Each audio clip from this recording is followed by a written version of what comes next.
Hey, what's up, everybody? Welcome to Tone Talk with Dave and Mark. It's episode 77 with a third timer. We've got a three-time guest, John Suhr. How are you, John? I'm good, and you? I'm good, man. I'm good. Great to have you on again. It's awesome. Dave, what's going on? I don't know. Nothing's going on. Had one of my employees come back today after being out with COVID. That's interesting. Oh, no. Is he all right? Yeah, he's fine. Yeah, he's great. So did he feel it? Nah, he pretty much had like 1 or 2 days of like kind of feeling like he had the flu, and then it was over with. You know, then he just started feeling better and better. You know, lucky dog. Yeah, no, he did good, and then he's been retested and he's negative, and he has been tested for antibodies too, and he has antibodies. So, well, that's good. Yeah, I know someone who tested positive, showed absolutely zero symptoms, and for 2 months he tested positive, and he's still testing positive, but he's got no symptoms. And then you got, I guess the CDC says that you're free to hang out with other people at that point.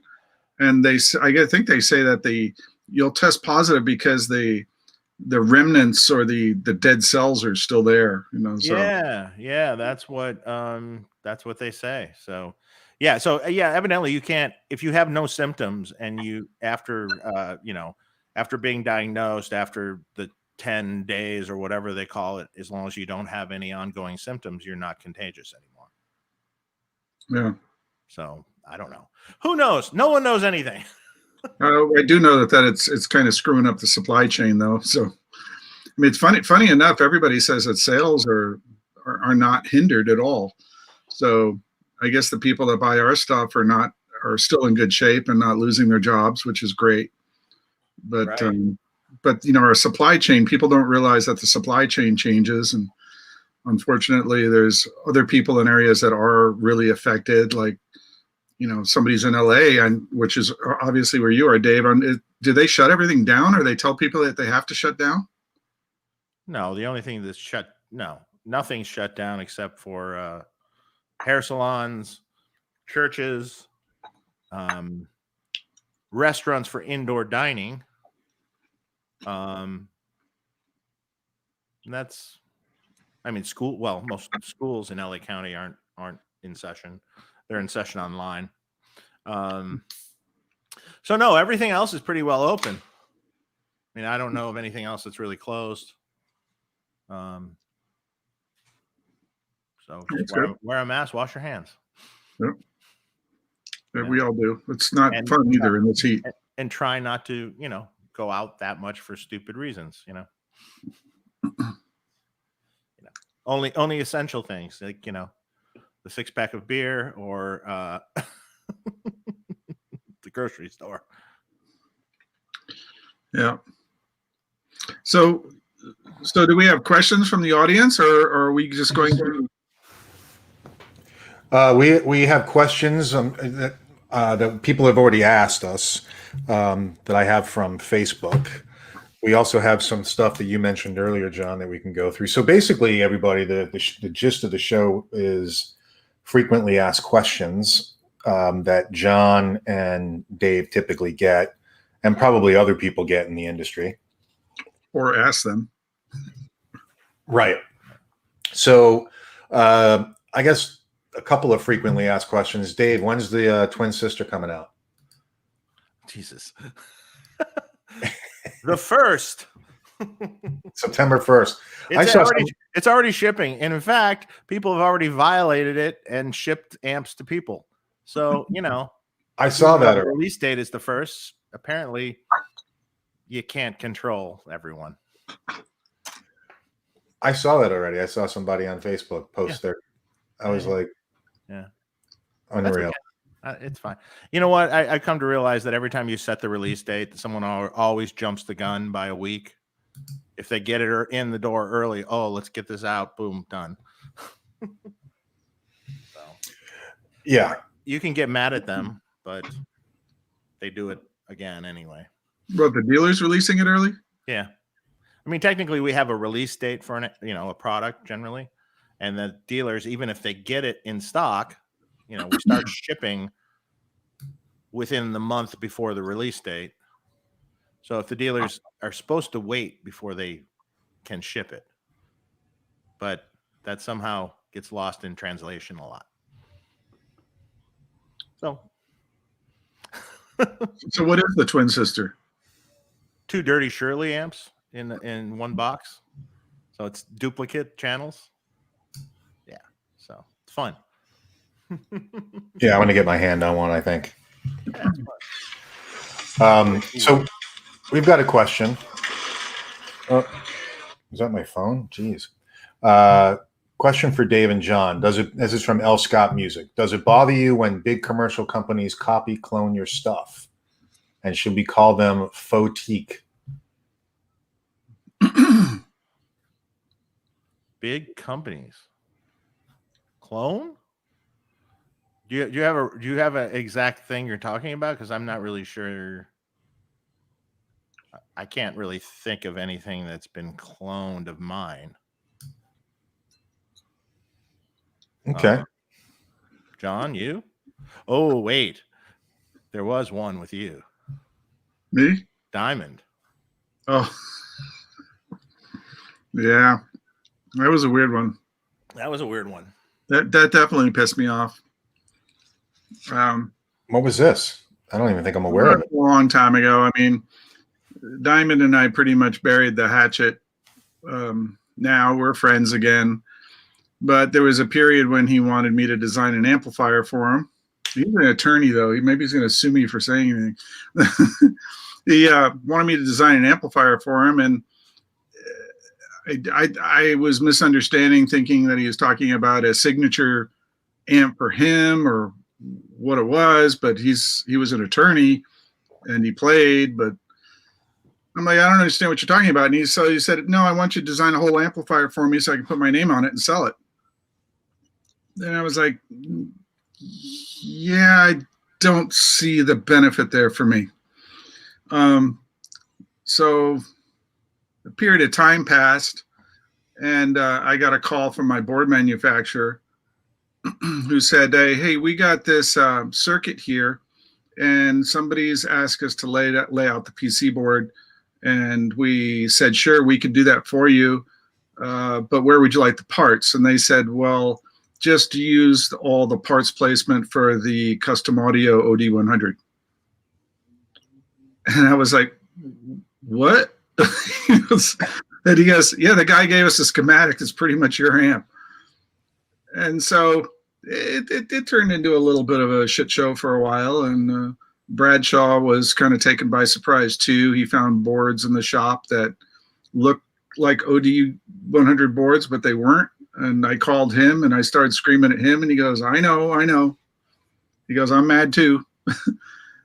Just one of our employees decided to help Jeff, or Jeff approached the employee to help him, and they wound up pretty much using my amp. And, it's a lot of people have this attitude that, well, your amp's not that different than a JCM 800, is not that different than a Plexi, is not that different than a Soldano, is not that, but Dave and I know, most people probably don't realize this, but a schematic is part of the deal, but it's not everything. Parts placement is going to be a lot. That's going to determine how parts interact with each other, what problems you're going to have, what problems you're not going to have, capacitance, voltages, things that might not be on a schematic, but when somebody just goes right down your throat and, I literally measured parts and they were in the exact same place because the board manufacturer refused to do it for him after talking to me. And so I guess they had somebody else do it.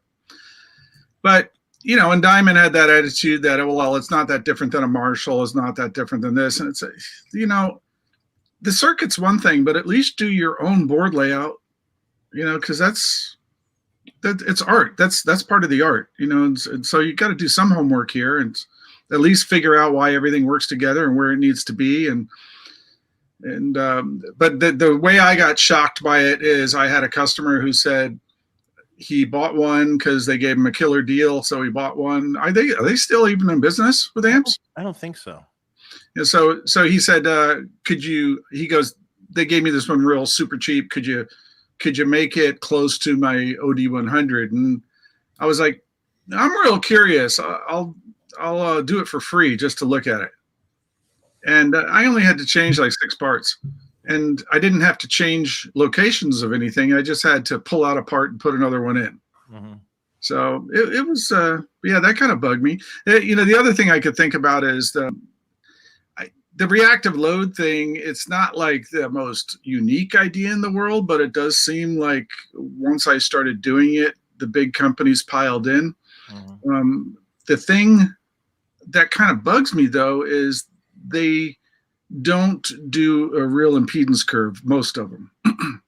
And the main reason is because of the extra parts needed, the cost, the size. You can't really do a proper reactive load in a small box. It's probably going to be a U-shaped curve, which is going to affect your frequency response. It's going to have different interactions, a different feel, but it's billed as a reactive load. So one thing I just want people to understand is that every reactive load is going to be different, and it's going to be the designer's take on what he's going for.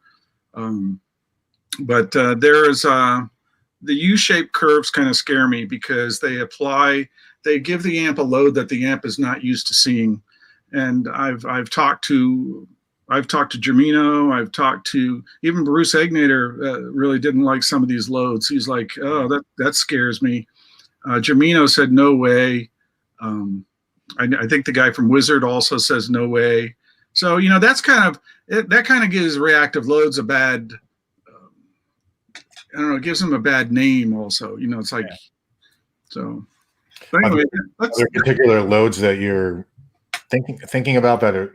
I don't want to name names. We're all friends in this industry, and yeah, and most of these guys making. I'll tell you the loads that I would feel okay putting on my amp. I would be fine with putting the Fryette load on my amp.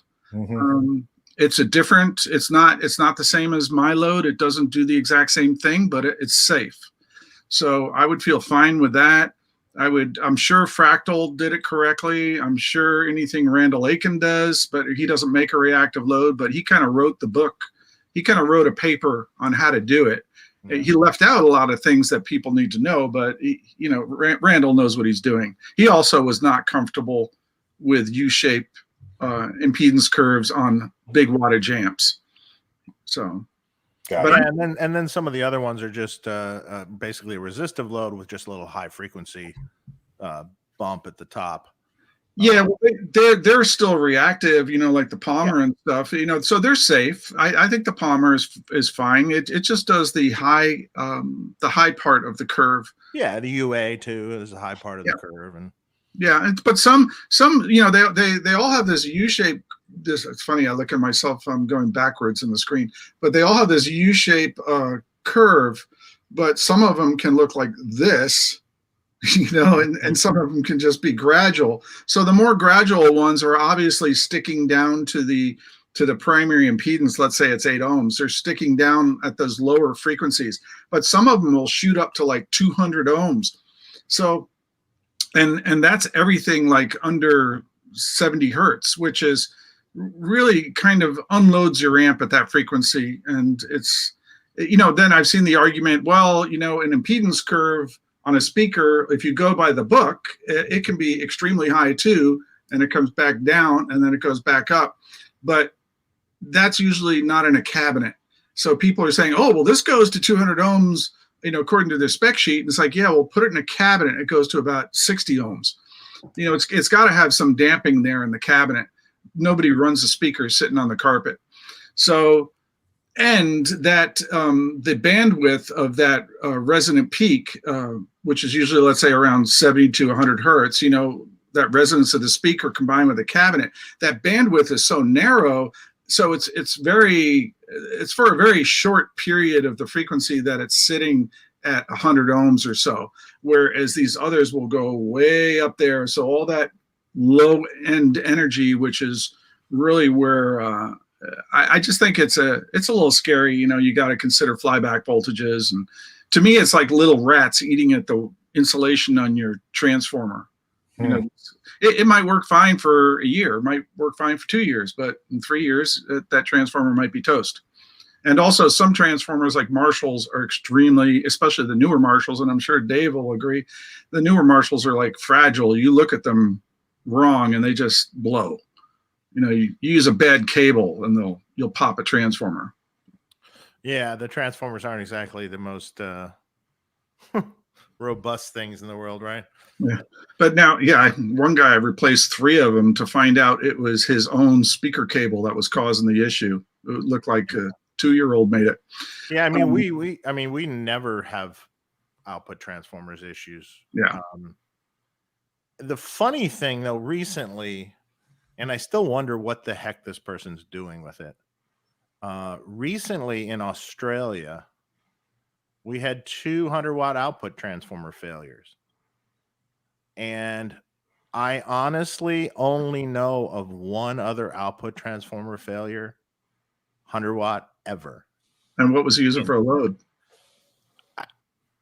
Supposedly just a cabinet, but you know, I'm like, and it was 2 different people, and I'm like, I want to see these transformers. Are they really blown, or is the tech saying they're blown? I think it also depends on how somebody runs. You know, if they have the problem with the reactive load, I think it's going to be the guy who's running a master volume and's got it on 3. He's, you know, he could probably almost do no load. He won't have a problem. Yeah, it won't be a problem. No. I mean, I had that happen with Red Beach. He went out on tour, and he came back at the end of the tour, and he was talking to me about his amp, and he was just using the line out, and he didn't have anything plugged into the speaker. And I said, but Reb, the speaker's still working. I said, it doesn't disconnect the speaker. And it was a Marshall, but I went through it and it was fine. And it was probably because he was just running the master at a fairly low volume and just using it as a big preamp. But I did have one guy who was my SL68, I think is pretty bulletproof. I mean, it's pretty industrial. And I had one guy pop 3 sets of tubes, one guy. And it turned out to be that he was running it at full power, which I probably would have told him, if you're going to run the amp dimed, use the low power mode. It's just going to be nicer for the voltages inside the amp. But he was running it at full power, and he was running it dimed. And he popped 3 sets of output tubes, but it turned out he was using one of the devices with a U-shaped curve. So. Hey, speaking of this too, and I'll bring this up because it comes up a bunch of times. When people email me, they ask me, "Hey, you know, my amp wasn't plugged into the speaker cabinet for like 2 hours. I wasn't even in the room. I just had left it and it got turned on." I'm like going, "Don't worry about it. It's not an issue," because if you're not playing through the amplifier, you don't have to have anything plugged into it. It's not going to hurt anything. It's with you playing through the amplifier is what's going to cause damage. And frankly, also, like you just said, John, if you're playing super, super low volume, even if your speaker cable came unplugged or something, if the amp's still working and nothing blew and there's no fuses blown, amp's fine. Yeah, you're not going to reach those flyback voltages there. Your amp's fine. I mean, you know, frankly, even if you cranked it for a second and just tapped the string, realize there's no speaker cable, chances are you're going to be okay too. But that is point there, though. I do advise, if you tap the strings and don't hear anything, don't keep playing. Correct. Correct. Don't keep playing. But don't be afraid if your amp was on and you weren't playing through it. Don't be afraid. It's okay. If a brief second you didn't have the load there and you realized it and fixed it and the amp's working just fine, it sounds fine, there's nothing wrong with it. You're good to go. You'll know because it'll, you know, might arc probably the first thing that happened was arc a tube. Or something.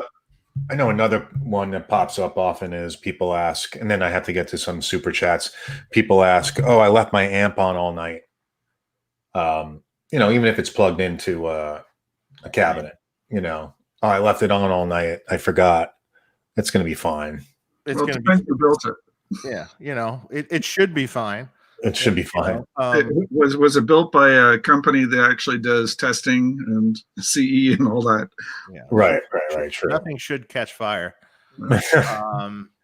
I mean, you know, you without playing through it, you're not even, you know, we burn in amps 24 hours at our shop with signal going through them and stuff. So, yeah, it's gonna be okay. Yeah. I usually turn them off during the night just because I'm paranoid. Yeah, well, no, I've left it on by accident. We leave them, but we leave it in a way that there's some fail safes on there, and they're not on something that can catch fire or anything. Right. And frankly, if anything happens, generally the fuse just pops anyway. Well, that's all at Abby's place anyway, right? Yeah. So yeah. And frankly, I don't know if he'll care if it burns down or not. I have insurance.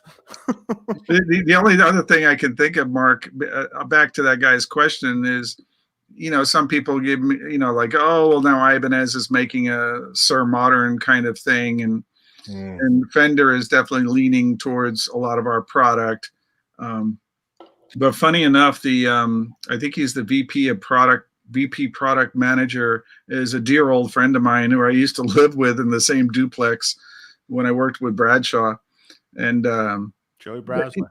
Yeah, but you know, it's so what, you know, I step on their toes, they step on my toes. It's a fair game. I think healthy competition is fine.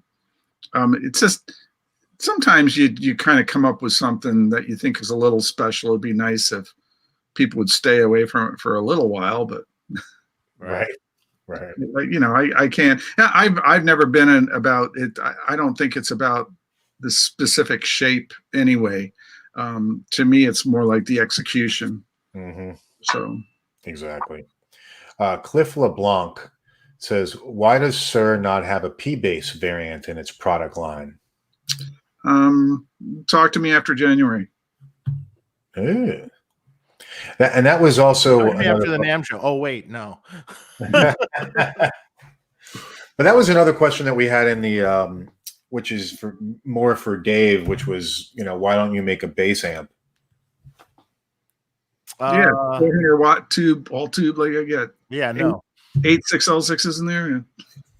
Sure, just, you know, yeah, just like the Bass 400. Wait, how many did that have? The Boogie? This is 12.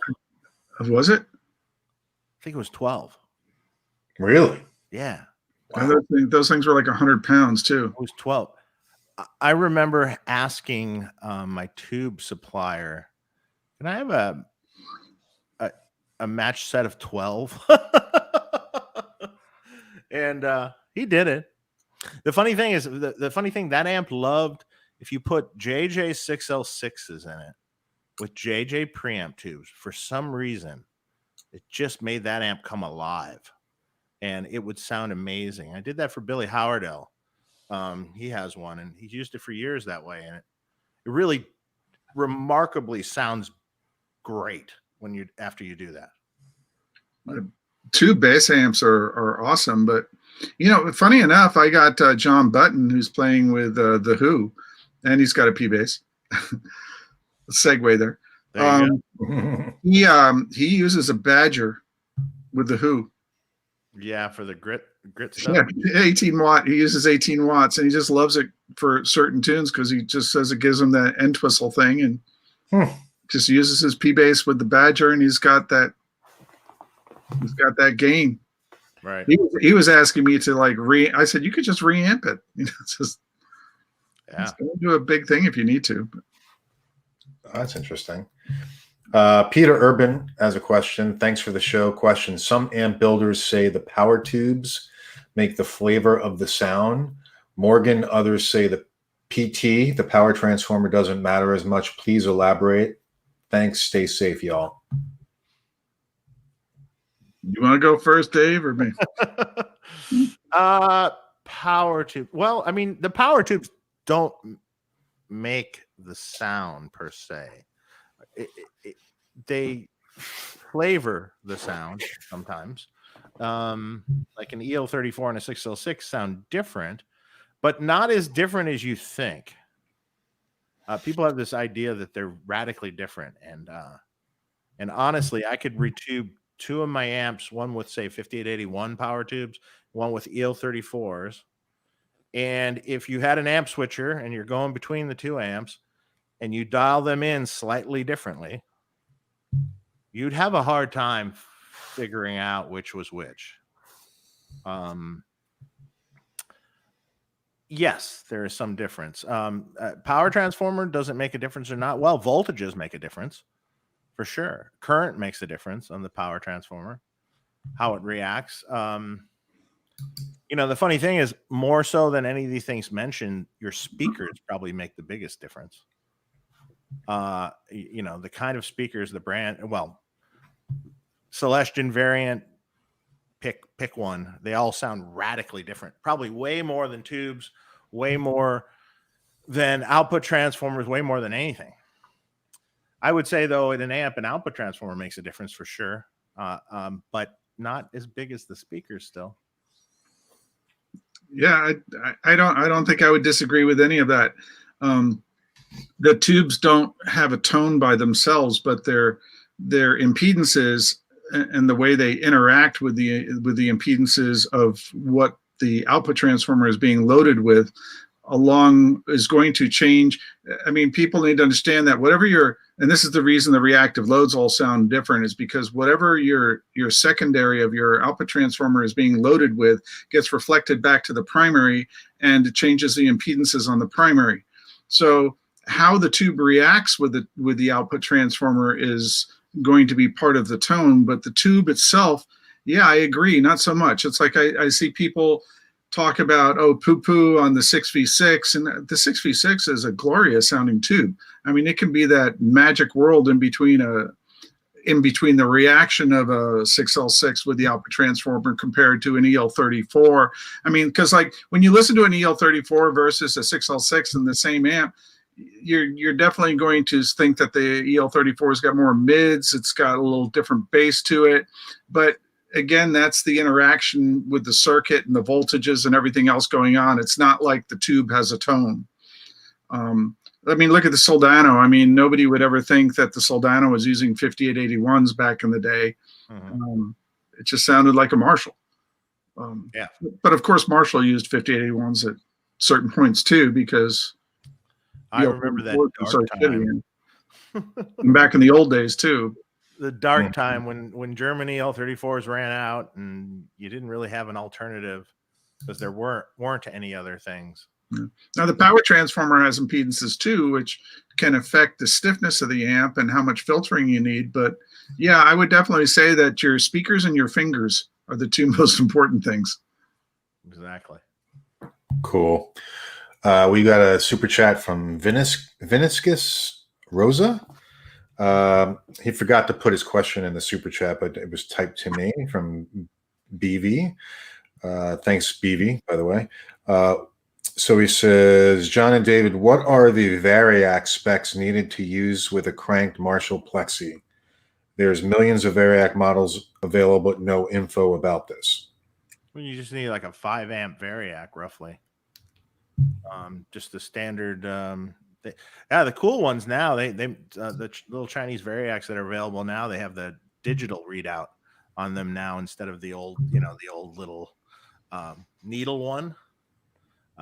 That's super handy because the needle one, you're always looking at it going, what does that say? You got to put your meter on it. Yeah, you got to put your meter on it. And I bought one recently, and it's only like $70 or something. And I checked it with the meter too to see how accurate it was, and it was within a volt. It was yeah. My two Variacs, good Variacs last forever. Mine are surplus. I think I got one at Apex, but they're funny enough. I bought them in different periods, and they're both the same. They've got an amp meter. It's nice to have an amp meter on there. Just to see if you got any issues going on. It's a diagnostic tool is what we usually use those for. Yeah. But the one thing I really, unless you've got a Plexi, you got to be careful. Make sure that there's no voltage regulators in your amp. Make sure your amp can run at a lower voltage. And I definitely recommend biasing it, just because it'll sound kind of pretty nasty without it. Yeah, bias to the Variac if you're going to use it at 90, and it's ideally suited for the old amps, the old Marshalls and things. Yeah, and I wouldn't go much below 90. I don't think you want to go much below 5 volts on the heaters. There's a little bit of that reduced voltage actually improves the tube and improves its performance over a period of time. Like I think I can't remember. It's actually listed in the Radiotron book, but I think I figured it out once. It was I think it was like 5, about 5. I think. Yeah. Was the good safe area where actually you're increasing the life of the tube. Okay. Don't go turning it up. No. And it's also good if you've got a vintage amp like a vintage Super. Typically our voltages around here run high. So those amps are usually designed for like 110, or, look at what the amp was originally marked at. Mm-hmm. So if it's 115 or 110, use the Variac to bring you down there. You also got the brown box that's available too, which will do that really well, and it has an amp meter in it also. So is that the same thing as a Variac, or is? Yeah, basically, kind of. I mean, it doesn't go to, it's not, if you want to go down to 90 volts, that's kind of an issue. If you want to correct wall voltage, the brown box is cool. If you want to, for the 110 amp and stuff, yeah, that'd be great. Hey, Dave, can you turn your mic up a little bit? I was told you're a little low. I'm a little low. Just a little. Okay. Raise your seat. Yeah. Let me hear you, Dave. It's the same as it always is for every show. It's good. Maybe you guys are too loud. Alex B., John and Dave, can you each share what 3 specific amps you would have as part of your dream amp collection? Thanks for the super chat. Okay. Me first? Can they be ours or something else? It can be dream amps. Your dream amp, whatever it is. Whether it's gosh, I'm pretty happy. I love my Hedgehog. I like the PT15 a lot, and SL68, and I have a hard time choosing which one I want to play. I really don't have a need for anything. I've owned all the old stuff. I used to have a Jose Arredondo modded Plexi, which was the stupidest thing I ever did, because it was an awesome amp, and it was never the same. So that was a bucket list amp, but you know what? Those amps can have a lot of problems too. So I don't want to spend my free time rebuilding it. The only other bucket list amp I got is not for guitar. It's for my stereo. I got an old Mac 240, and I just have to rebuild it. So that's one of my bucket list amps I don't have. You should find someone that does that and just have them do it, because you'll never do it. That's what you said about my pedal board. Well, I'm doing your pedal board. I know a while. Didn't the pedal board take like 5 years or so to even get to me? No. Yeah, you're just starting to talk about that years ago. The other amp that I have that I really is a bucket list amp I really like is I have a Blackface Super Reverb. And I want that. It's got original old Jensens in it. In fact, Landau wanted to buy the Jensens, so that right there said no, I'm keeping them. Yeah, exactly. So that's a glorious sounding amp. I've got a couple of Sterling Bowls Deluxes up here in my room. I rebuilt for them. They're nice little amps, but you know what? I like my amps. So I really, honestly, I have not plugged into my Super in a couple of years, and I've got a modded Marshall that sits in my shop, but that's about it. What's going on with the Ombre? What do you mean? Is that out? Oh, yeah. Yeah? It's actually our simplest and probably one of our hottest selling amps. It's what the Ombre. Okay, the Ombre is a bucket list amp because I had a friend who sold me. I got ants up here. I got a friend who sold me a junior. He poor guy wound up with a stroke, and so he couldn't play his junior anymore. So I bought the junior for a real sweet price. And then he said, I got this brown Fender amp here too. And I'm like, okay, which one is it? And it turned out to be the Brown Deluxe. And I was like, yeah, okay, I'll take it. I mean, he wanted $1,500 for it. I'm like, I'll take it. He goes, it doesn't work. And I'm like, it's all right, I'll take a chance. And that's just a glorious sounding little amp. And I'm pretty convinced that that is the amp that Billy Gibbons used for a lot of the tracks on the first 3 albums. But that's a great little, but all I set out to do with this is those amps are usually around $3,500, I think, on the used market. And I just thought it was a crying shame because it's such a beautiful little amp that there should be a more modern, more easily obtainable, reliable one that didn't need to be rebuilt. And, but yeah, mine, it turned out that the only thing wrong with mine was the power switch. Everything else was stock. It came with a JBL, which I haven't listened to. It came with a Fender JBL. The guy must have ordered that. So that's rough, generally. Yeah. I haven't plugged into that speaker. Yeah. But I hear they're worth money too, so maybe I'll sell that. Those are worth money for sure. For sure. Yeah. So the bucket list for me, I already pretty much own. So I have a 68 Plexi 50 watt Marshall that I've had for years that you worked on, John, years ago. Yeah, I remember that. You replaced the first tube socket, I remember. And I think I put the Van Halen cap in there or something. No, that was already in it. That was already no, you worked on a whole bunch of amps back then. Okay. For me over time. So yeah, you probably did that on a few other ones. But that one I still have. It's behind me actually in the top. It's great. I have a copper top Vox AC30 that I actually reacquired from Tim Pierce because years ago I sold it to him, and he was nice enough to get it back to me. And it was a Samson modded top boost copper top AC30 killer amp. Also have a Blackface basement head. That is a great amp that I love. And let's see. I have a 100-watt Marshall too, stock, not 4-input Marshall that I acquired at a price I couldn't refuse.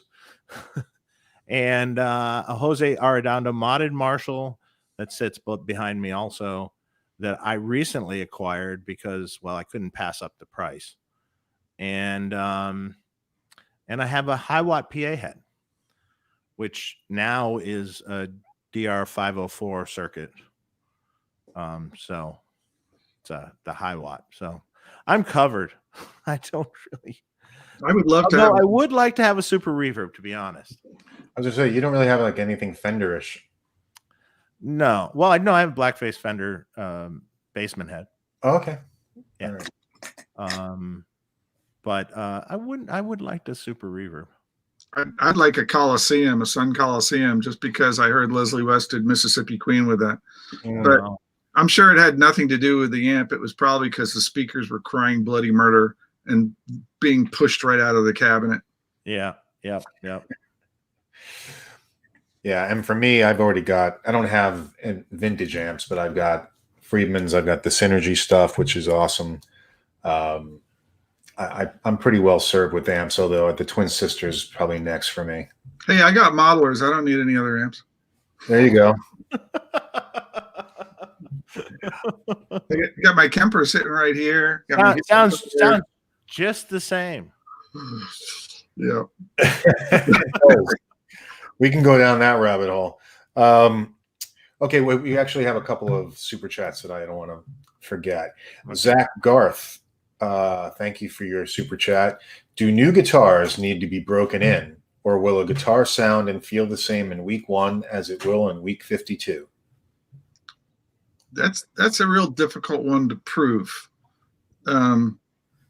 I know Tom Anderson thinks that the guitars open up and breathe more over time.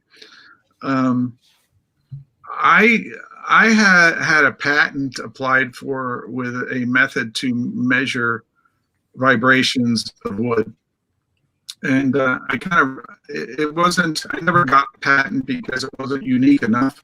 But the way I did it, I thought was pretty unique because it was this thing called a solid drive, and they are designed to put on like a plate glass window or something and turn it into a speaker. If you actually run signal through this thing and lift it up into the air, you won't hear anything. And as soon as you put it on the surface becomes a speaker. So along with that, I put accelerometers all over the guitar, and I tried to come up with some sort of measurement that would show that vibrating the wood long enough would affect the frequency response or the vibration of the wood. And I had a real hard time proving it. So I'd say not as much as speakers, but you know, it's I think that you become accustomed to the guitar and you learn how to play that guitar and get what you want out of it. And then I think that it naturally feels better to you. I mean, it's like, I think for me, it's like with anything foreign, you know, you pick up an SG, you don't know what's going on with that. And then you play it for a couple months and wow, this thing sounds pretty good. Well, you know, you might just be getting used to it. I don't believe in wood or guitars have to be old to sound good. I do not believe that, because I've been in situations like where Scott Henderson, Scott's got dog ears. I mean, if you wanted to say who's my customer who's got the most particular set of requirements for what he hears, it's like he hears things that nobody else hears, but he can prove it. He's right. So he's done this AB with vintage Strats and his signature model, and he goes, there's no difference. So I just have to believe him. And I mean, all guitars sound different, but we're, you know, being honest, we're kind of picking hairs. I mean, and that's the joke about the modelers. It's like for music, they're probably extremely close. But if you're the guy who's sitting in a room playing the amp for enjoyment, I think that's when you hear those kind of differences the most. You're not going to hear it in a track, you know. Right. Pete Thorne and I were talking about this the other day about PAFs, or, you know, the plethora of $500 pickups out there, and they're really not all that different. It's oh, did he send you that video? Huh? Did he send you that video? Yeah, I think he did. I had an interesting comment about that. So I listened to that video like probably a lot of people listen to it on their phone. And when you listened on your phone, there was really subtle differences between all the pickups. I mean, on bigger speakers, you heard obviously more differences, but they're all very similar. Yeah, I mean, because, you know, to your point, Dave, it's like you change that speaker even from two speakers that are similar, like a V30 to a Vet 30. I mean, yeah, there's a huge difference. Sure. And it's just like pickups. Sometimes it's hard to pick out which one you like better. It's just they all sound a little bit different, but in the track, I mean, all bets are off. So I don't know. Mm-hmm. And also this guitar thing, I mean, probably a good chunk of my customers are using modelers. So when it comes down to differences, if you go totally organic with your system from beginning to end, like you take your guitar, you plug it straight into your amp with a cable. Don't put a pedal in front. Don't put a buffer in front. Just plug straight into your amp. Plug the amp straight into a cabinet. I think then you're going to start to hear more differences in the instrument. The more gain you use, the less difference you hear on the instrument, even though the distortion can make it easier to hear EQ differences. Yeah. But the guitar, I think, becomes neutered. It's like I used to think that I used to have a Mark II C Plus simulclass back in the 80s, and I used to have EMGs in my guitar, and they sounded fine through the boogie. But then when I got my Plexi Marshall, they just were all wrong. You know, it's a great pickup, but it did not sound good through a Plexi Marshall. For that, you needed a passive pickup. You know, you need to get back more to the roots. So I think if somebody's going like all modern and this kind of stuff, none of this is going to matter as much as they think. If they're going, no reverb, no delays, I'm just going to plug in the amp, then yeah, you might start pick up nuances of, these little things, but. Yeah. Plus, it depends on how often you're playing that guitar. I mean, if you're playing the guitar for that year from day one, and then you're gigging a shitload, and over the time, the guitar is going to feel better to you. It's going to be more worn in. You get used to it. Yeah, exactly. I mean, I don't know if it's going to sound better, but it's certainly going to feel better to you. And you probably make tweaks along the way with your action and your right. Yeah. By the way, we've got like 400 people watching right now, and I want to thank everybody who's watching. Please press subscribe and click the bell if you can. You guys know John Suhr. Check out Suhr Guitars and of course Friedman. So we want to thank you for watching. We got a bunch more questions.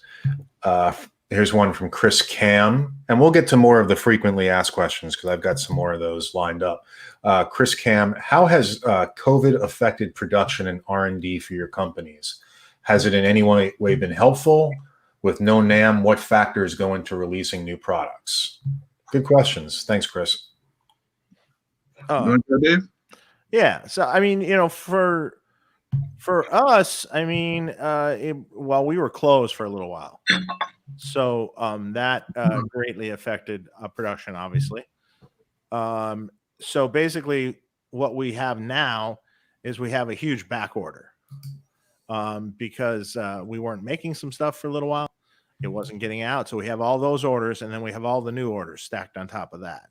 So, it's created a kind of a massive problem for back orders. So sorry, people, if you're not, getting your stuff. It also delayed product releases. But they're, now they're coming out.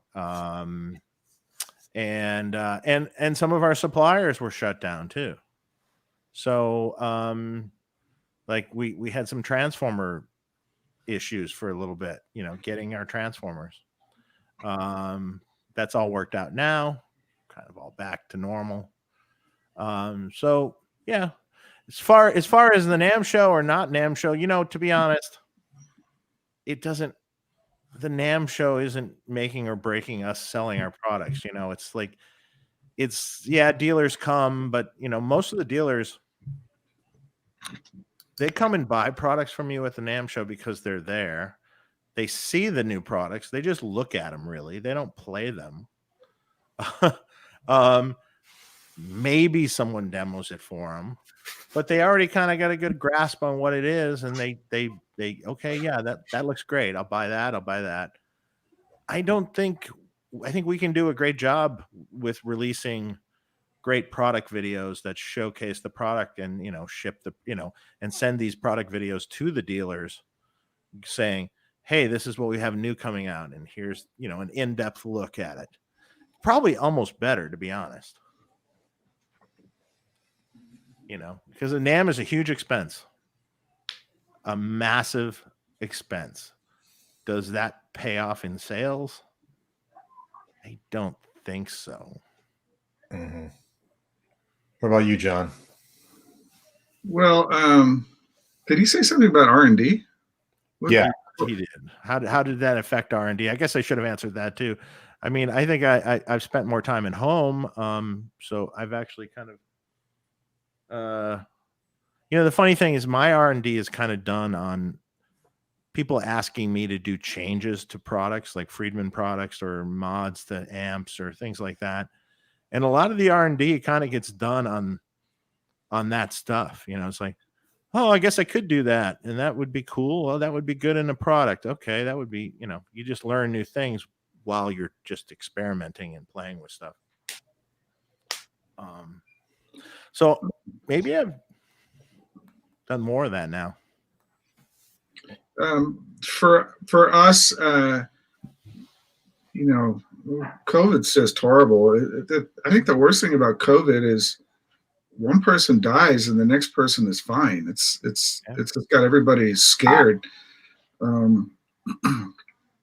We've got 100 people, so it's definitely scary for us. But so far, knock on wood, we've been fine. Nobody's caught it. So the of course, there's always scares, and then you tell people to stay home, but as far as I mean, we had a lot of people out too, and we still have people working at home because right now it's actually, I think California one of the worst states. So things are, we've got a lot of people who are ignoring things and they're going out to bars, and then all of us are beaches. It's like, we've got sermons on the beach where people ignore the masks. So I think we're paying for it. And, but the big problem for us, like Dave, is that it's pushed us back a little bit. We do have I believe we have a notice on our blog, so people can go there and read our official statement. But basically, if you've got something on order, like a custom instrument, you might have to wait another month and a half or so. We've got, like we couldn't ship reactive loads because we were using a fan that happens to be used by the medical industry, because it's nice, it's quiet, it doesn't make noise, and it's reliable. And so but the voltages that we're using and everything, it turned out to be that it was a tremendous back order. In fact, we're just starting to get fans in now. We even had a guy offer to sell us the fan that we need, and his price was amazing. So we wired him the money, and he was in China, and vapor, he disappeared. So Okay. Yeah, so can you imagine people taking advantage of people looking for stuff anyway? But it's kind of it's shown us which employees are really stepping up and are important, which is a good thing. But other than that, it's a real bad thing. It's difficult to get guitar cases, because they come from LA, and I think that they had some problems, or that manufacturer had some problems. Yeah, they were shut for a while. Yeah, and then they were also shutting down people in LA, even if they didn't want to be closed. So the supply chain has hurt us. It's tough to get things, and it could be simple things like capacitors, it could be fans, it could be guitar cases, it could be just about anything that isn't local. Yeah. And also machine shops we use, they wind up getting shut down or get people sick. And Dave, we actually share one guy, and I think he's been pretty slow lately. But Chapman. Yeah. Yeah. And I feel for that guy too, because he can't get sick. So no, he can't get sick, although he has a lot of inside information, so to speak, that he's talked to me about a little bit. But he's always at the doctor. Yeah. But what about R&D, John? That doesn't affect me there. It actually gave me more time. It allowed me to address some products that I'm working on, and it actually gave my son is working on some crazy shit, and he works up here. I just told him stay home and work on that, because he's got a program, and it's easier for him to program in silence. Yeah. Right. Right. Yeah. I mean, like I set up a shop at my house. Dave's making my pedal board. I'm making John's pedal board. Yeah. Yes. Which we still need a conversation on a couple little things that we were talking about earlier. Yeah. Problem is I got too many choices of amps. Yes. Well, there's just a couple things on how to set up, because I'm starting to wire, so I need to know. Yeah. Just leave the wires long. Yeah, I can't. It's gotta look neat. That's funny.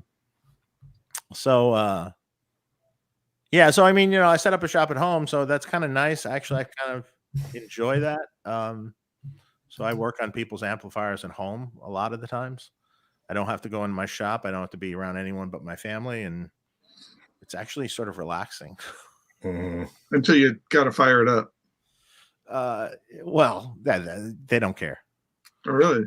Yeah, they don't care. Well, I mean, cool. I don't play it really loud, so it doesn't really matter. So, but yeah. So yeah, I think we Okay, cool. Alex B, thanks for the super chat. Have you guys had the chance to be in many Dumble amps? I know John has, I think Dave, you too, are his amps truly special amps? This is definitely a frequently asked question. I'll tell you my opinion. I like Alexander. He's it's funny, we became friends when because I used to be I'll be right back. I used to be into Glass Audio, which is a magazine, is a periodical that there's another one called Audio Amateur, because I would, back when I was learning, we didn't have the internet, so these periodicals would teach you how to build a tube stereo for your home, and I would get into all this stuff, and I learned a lot from that along with the old books. But I was talking to Dumble, I think at a trade show, and we were chatting for a little bit, and I mentioned one of the magazines, and he was extremely interested. He went from he went from being like he wanted to go somewhere else to stopping and talking to me for a while. And we talked about these magazines, and I gave him all the information of where he could get them. And he's just been a very good friend since. Even though I hardly ever talk to him, but when I do talk to him, he's been very nice. And he got some of my pickups for Santana once. And but as far as the amplifiers, yeah, Dumble's a smart man. Are they magical? No, they're amplifiers. I probably played 5 or 6 Dumbles before I found one that I went, I could play this. This is a nice amp. And funny enough, the guy, it was Tom Rotella, I think is his name. He's a guitar player in LA, and his amp was pretty cool. So he didn't like it though. And so I was with Bradshaw, and he goes, would you guys swap one of those 3+ preamps for my Dumble, for my Overdrive Special? And I was like, yeah, I'd do that. Sure, but you can twist my arm. And I mean, there's just the amount of money we could have got for that amp even back then, which I think was the mid-90s. But it's it's a circuit. It's not, there's nothing magical. Dumble just does it right. One of the things I really admire Alexander for is that grounds are everything to him. And his attitude is, if there's ground hum in your amp, it's taking up space of your note. You don't want that there. But most of the things he does are just, I think he charges based upon how much he needs to make, not, nothing else. This is how much I need to make to stay in my house, and it's going to take me 2 months to build your amp, which is a nice luxury. But Dave and I know that. I mean, gosh, I've had. He's probably on the chat. I've had one guy's amp for years. It's just because he's a friend and he wanted a specific amp, and I said, well, I've got a PC board router in my shop, so if I really want to get crazy, I can lay out a whole PC board and cut it the same day. So that's what I did for him. But then I got to get around to building it and finding time to build it. And Zalek? Yeah. and along with COVID, it's kind of like, you're like, oh gosh, and then we had a situation the other day where our air conditioning went out in the shop and our power went out, and I went in to work on his amp, and I'm like, okay, Joe, I'm going to finish it today. And then I get there and the power goes out 2 hours later. I'm like, and this starts climbing to 100 degrees. It's been like 115 in Lake Elsinore. Yeah. But I probably have put more work into that amp than it would be building a Dumble, for sure. It's just so Dumbles are good. The thing about Dumbles is that no two are the same.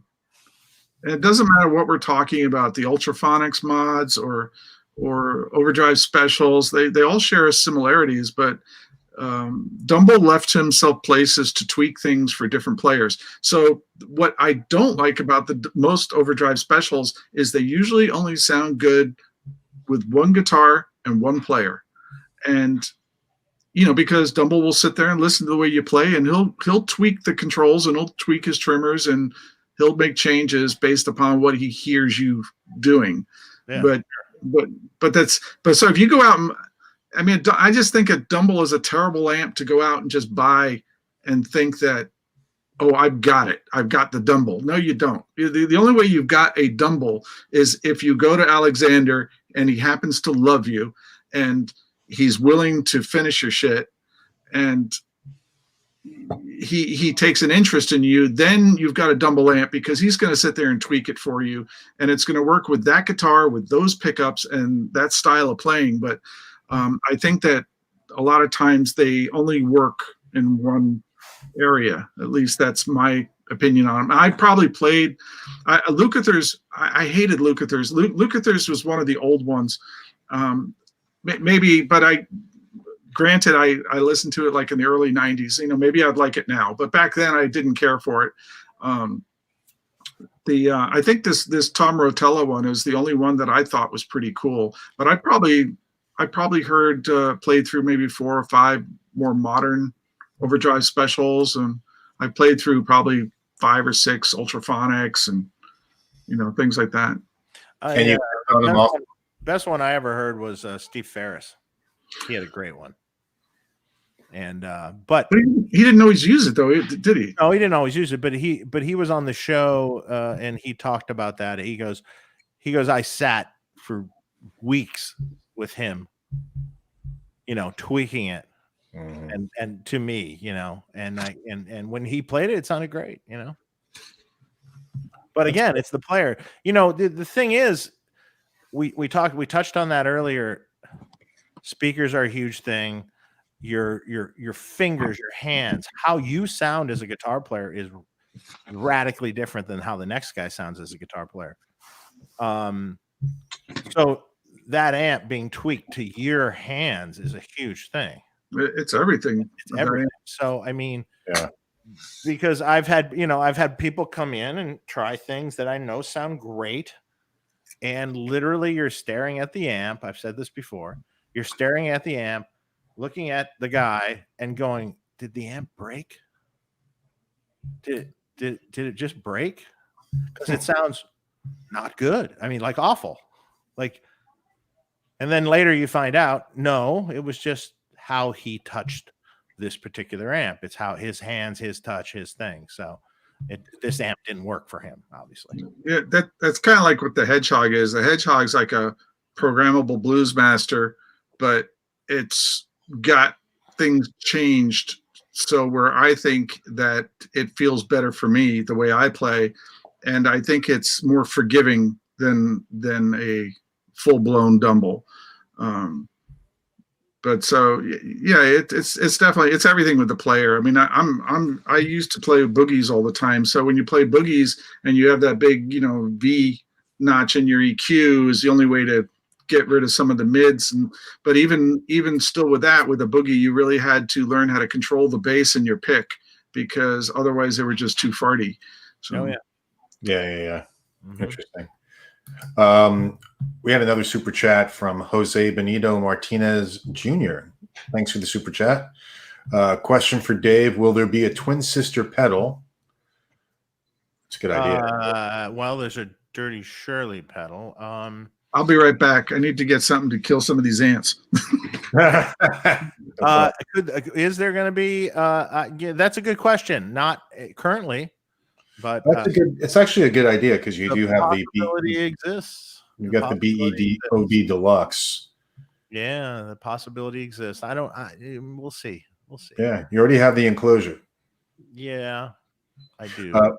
And do pedals made with a preamp tube, like the Motor City Drive, have a sound that trumps the new pedals made today? Not necessarily. A tube can be a great thing in a pedal, but the funny thing is we've discontinued that pedal, so I guess not. It's a great sounding pedal, but frankly, tube pedals don't sell very well, notoriously, for any company. So that's what we learned. Okay. Let me find the other You question. don't want the ants crawling all over you, John? I don't even know where they're coming from. My desk is like really dark, so it's like Yeah. good luck finding them. Well, ants are ingenious little creatures. Oh, Right. it's because it's like so hot. Yeah, well, yeah, exactly. Whenever it's hot, they come crawling in, and they will find something. It could be the crumb somewhere. They'll be literally across the entire house, a row of ants going to this one crumb that they found. into my dog dish. Yeah. Oh, yeah, the dog dish. Yeah, or the cat, Water. cat dish. Yeah. This or that, yeah. Yeah, you go and all of a sudden you see the dish is moving. You're like, oh, shit. Okay. Billy Wagner has a question. He says, M. Hammond's ? Reverb has better coil and transformers. I hear Fender sourced these out in the 66. Have you worked on these? And if so, are they as good as Hammond's?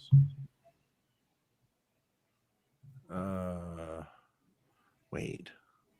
I'm a little confused what he was Yeah. asking. He's saying that the Fender sourced these out in 66. M. Hammond's ? Reverb has better coil and transformers. I'm not sure. And we used No to use idea. the Accutronics and stuff. I mean, there's a lot of tanks that sound different. You just got to find how many springs you like, the length of the tank. Yeah. It's funny. Dave Grissom got a couple of Jim Kelly's that we made, which he really likes, and we switched from a long tank to one that was really short and smooth because it just sounded more usable and really nice. And I really like it, not so sprongy, but he really liked the long tank. So we kind of went through a bunch of effort to find that for him. But other than that, to tell you the truth, I don't give spring reverbs that much thought. Yeah. Hmm. Nor do I. So I know you. I usually turn them off because on stages they're problematic. Right.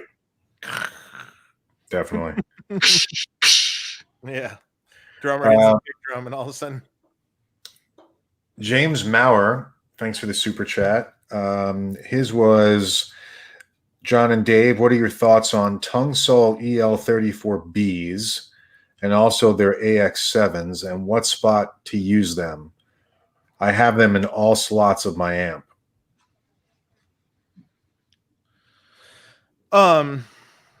The Tung Sol EL34s are a really good tube. Really robust. They don't necessarily sound exactly like a traditional EL34. Meaning they're slightly more 6L6 sounding or 6CA7 sounding, sort of. Tung Sol preamp tubes, well, you can't use them in every slot in your amp because they'll, in a typical cathode follower, they'll just up and croak. Unless you have DC referenced heaters, and they sound pretty good. They sound pretty good. I used to use them in the very first slot of the amp. They definitely have kind of a bright tone to them. The thing is, we don't have a lot of choices in preamp tubes right now. We are down to mostly Russian at this point. JJs are Russians because the Chinese preamp tubes are maybe temporarily or maybe permanently gone. We don't really have an answer. No one has a straight answer on that. Along with all the Chinese power tubes. So,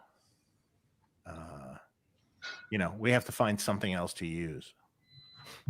So I've tried, Electro Harmonics has a new tube called the 7025 that they came out with, which isn't a variant. It's a totally different tube than the rest of their line. And so far, I really like how that one sounds.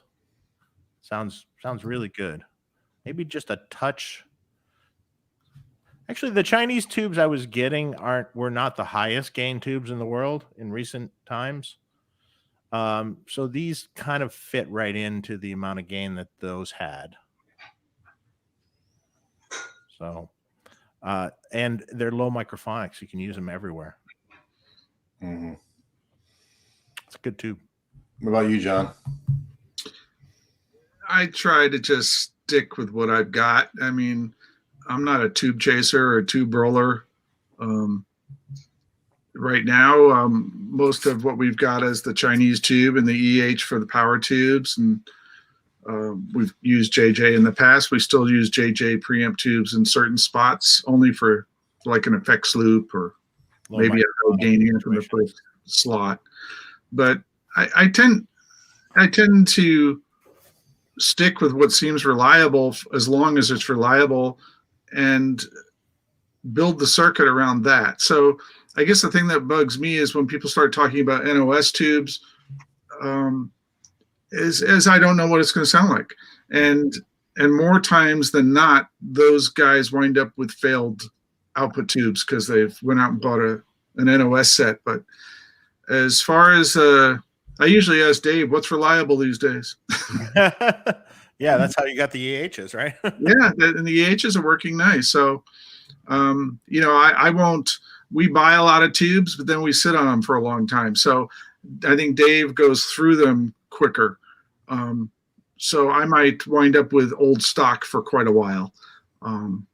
So right now we're just using the Chinese 12AX7s and sometimes the JJ, and we have them still, and we still are using them currently, but we are running out, and there's not any hope for more at the moment. So I can only warranty my amps with the amps we ship them with. If people want to change them out, then knock yourself out. But if you bend a pin or do something, then it's not a warranty issue. I have to say that the EH power tubes have turned out to be fantastic. I mean, we ship a lot of amps and we use a lot of EL34s. Rarely am I replacing any sets of EL34s, which is awesome. Yeah. I mean, I would, since I do all the customer service, I would see it right away. I would start seeing it right away. And yeah, an occasional set, sure, that happens, but not like anything else I used before. I used to have to replace way more tubes before. So those have panned out to be really, really strong. They sound good too. Okay, cool. Michael Torin, thanks for the super chat. He said, what's that? I said, hey, Michael. Oh, okay. Michael. I know Michael. Any chance on a Suhr rack preamp? If Bradshaw doesn't make it again, I think he's going to make. A long time ago, I sold Bob the preamp, and he sold me the amp. Both were my design, but we were just partners back then. So I'm not going to step on his toes right now. And if I did it, I think I'd rather make it programmable and smaller. Yeah, as far as interesting thing is how many people out there would want a preamp? I'm kind of curious. Well, is it the time to do this again? It's bigger than I thought. It's like I guess you Dave, you've of course seen our little MIDI box that we did. Yeah, and it started out to be that I had a customer that I was rebuilding his 3 Plus preamp for him, and he asked me if it could be MIDI, and so I asked Kevin, and Kevin's like, "Yeah, I could poop that out. I'll give you a board tomorrow." So we do have a MIDI solution for the preamp. So I went to the 3 Plus users group and I just said, hey, if anybody's interested in having theirs converted to MIDI for a probably extremely reasonable price. Of course, it's not MIDI controls, it's just MIDI channel switching. Yeah. But the thing I was surprised at is how many people contacted us and said, yes, I want that. I'm like, really? You guys are still using this preamp? And I think Bradshaw is going to do another run of them. And I thought he said that he wasn't going to. So I guess the stuff doesn't die. It's still a glorious thing if you've got a good power amp and you got a 3-channel preamp. But gosh, there's a whole lot of pots on there. So that's why I think it make more sense to have it programmable, but you got to do it in such a way that you don't dumb it down to get there. Yeah, it's. I've been thinking about that. It's like, would a preamp? I mean, if I did a preamp, I'd put IRs in it now, and I would make it a more modern product. That because there's so many people that are just running direct, Mm-hmm. and but of course it would operate like an old preamp or a new preamp, like a new style. I've been thinking about that a lot. I think it might be the right time to do it, actually. Yeah. Yeah. I mean, a lot of people are using racks now. Well, yeah. I mean, they have Axe effects and stuff that are rack mounted, and they have, like people that are tour or anything, they always have wireless units that are rack mounted. So there's always a rack of some sort. As much as they try and get away from it. Yeah. Then the pedal boards become bigger than the old racks. Exactly. and who's to say? I mean, you could have a little 2-space rack that had your preamp with your IRs in it, and it has a stereo loop, let's say, in it, and you plug your pedal board into it, and that's your direct solution. My son does Kemper, and my son does it kind of like that. He's got an Axe Effects 2 that he just uses for time-based effects in his loop. And then he just runs his pedals in front, and it's really easy. Right. Yeah. And a lot of people do that. Let's see. I think there was Joey Robin had an interesting suggestion. A Dirty Shirley Deluxe, a twin sister with a buxom Betty Clean. Okay, I'm done. LOL. Everyone has lots of ideas, the funny thing is the other Dirty Shirley channel, though, you can get it icy clean if you want. Right. It's not a deluxe per se, but yeah, you can come up with amp ideas for days. It's just a question of what the market will be. Exactly. John McDonald, has anyone tried building 13 or 14-inch speakers? Amps and cabs have been ultra refined, but speakers have remained the same diameter. Just curious. Interesting question. Well, that would be like, that is an interesting question, right? It's like most bike wheels are for bicycles are 20 inches, 24, 26, 29. 29 is in recent years. I don't know. What's the point? What 13-inch speaker? What is there? What's the reason? One more. It's one bigger. Or 2 less. Yeah, I mean, it's like trying to change the whole industry of what exists. As my mother would say, you've made your bed, now lie in it. Yeah. I mean, I think that's something that it's hypothetical. Nobody's going to change the industry. There'll be a lot of tooling costs. You're just going to have to prove why it's superior. And yeah. I don't think we're hurting for bass response with the 12-inch. No, not at all. Okay. Adam Cave Project, thanks for the super chat. John, besides ZZ Top, hi Adam. What are the rest of your biggest musical influences, and do they affect your designs? And then the second question is, Dave, what are your biggest musical influences, and how do they affect your designs? I think what I like to play affects my designs, and my whole life.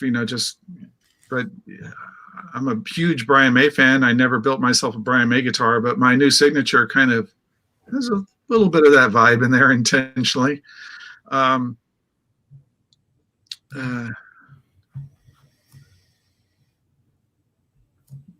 So the question was the people, the music, or the people that I admire and how it affects my designs. Musical influence. Yeah. What are your biggest musical influences, and do they affect your designs? My influences now, I actually listen to a lot less guitar than I used to. I tend to like things that make me feel at peace now.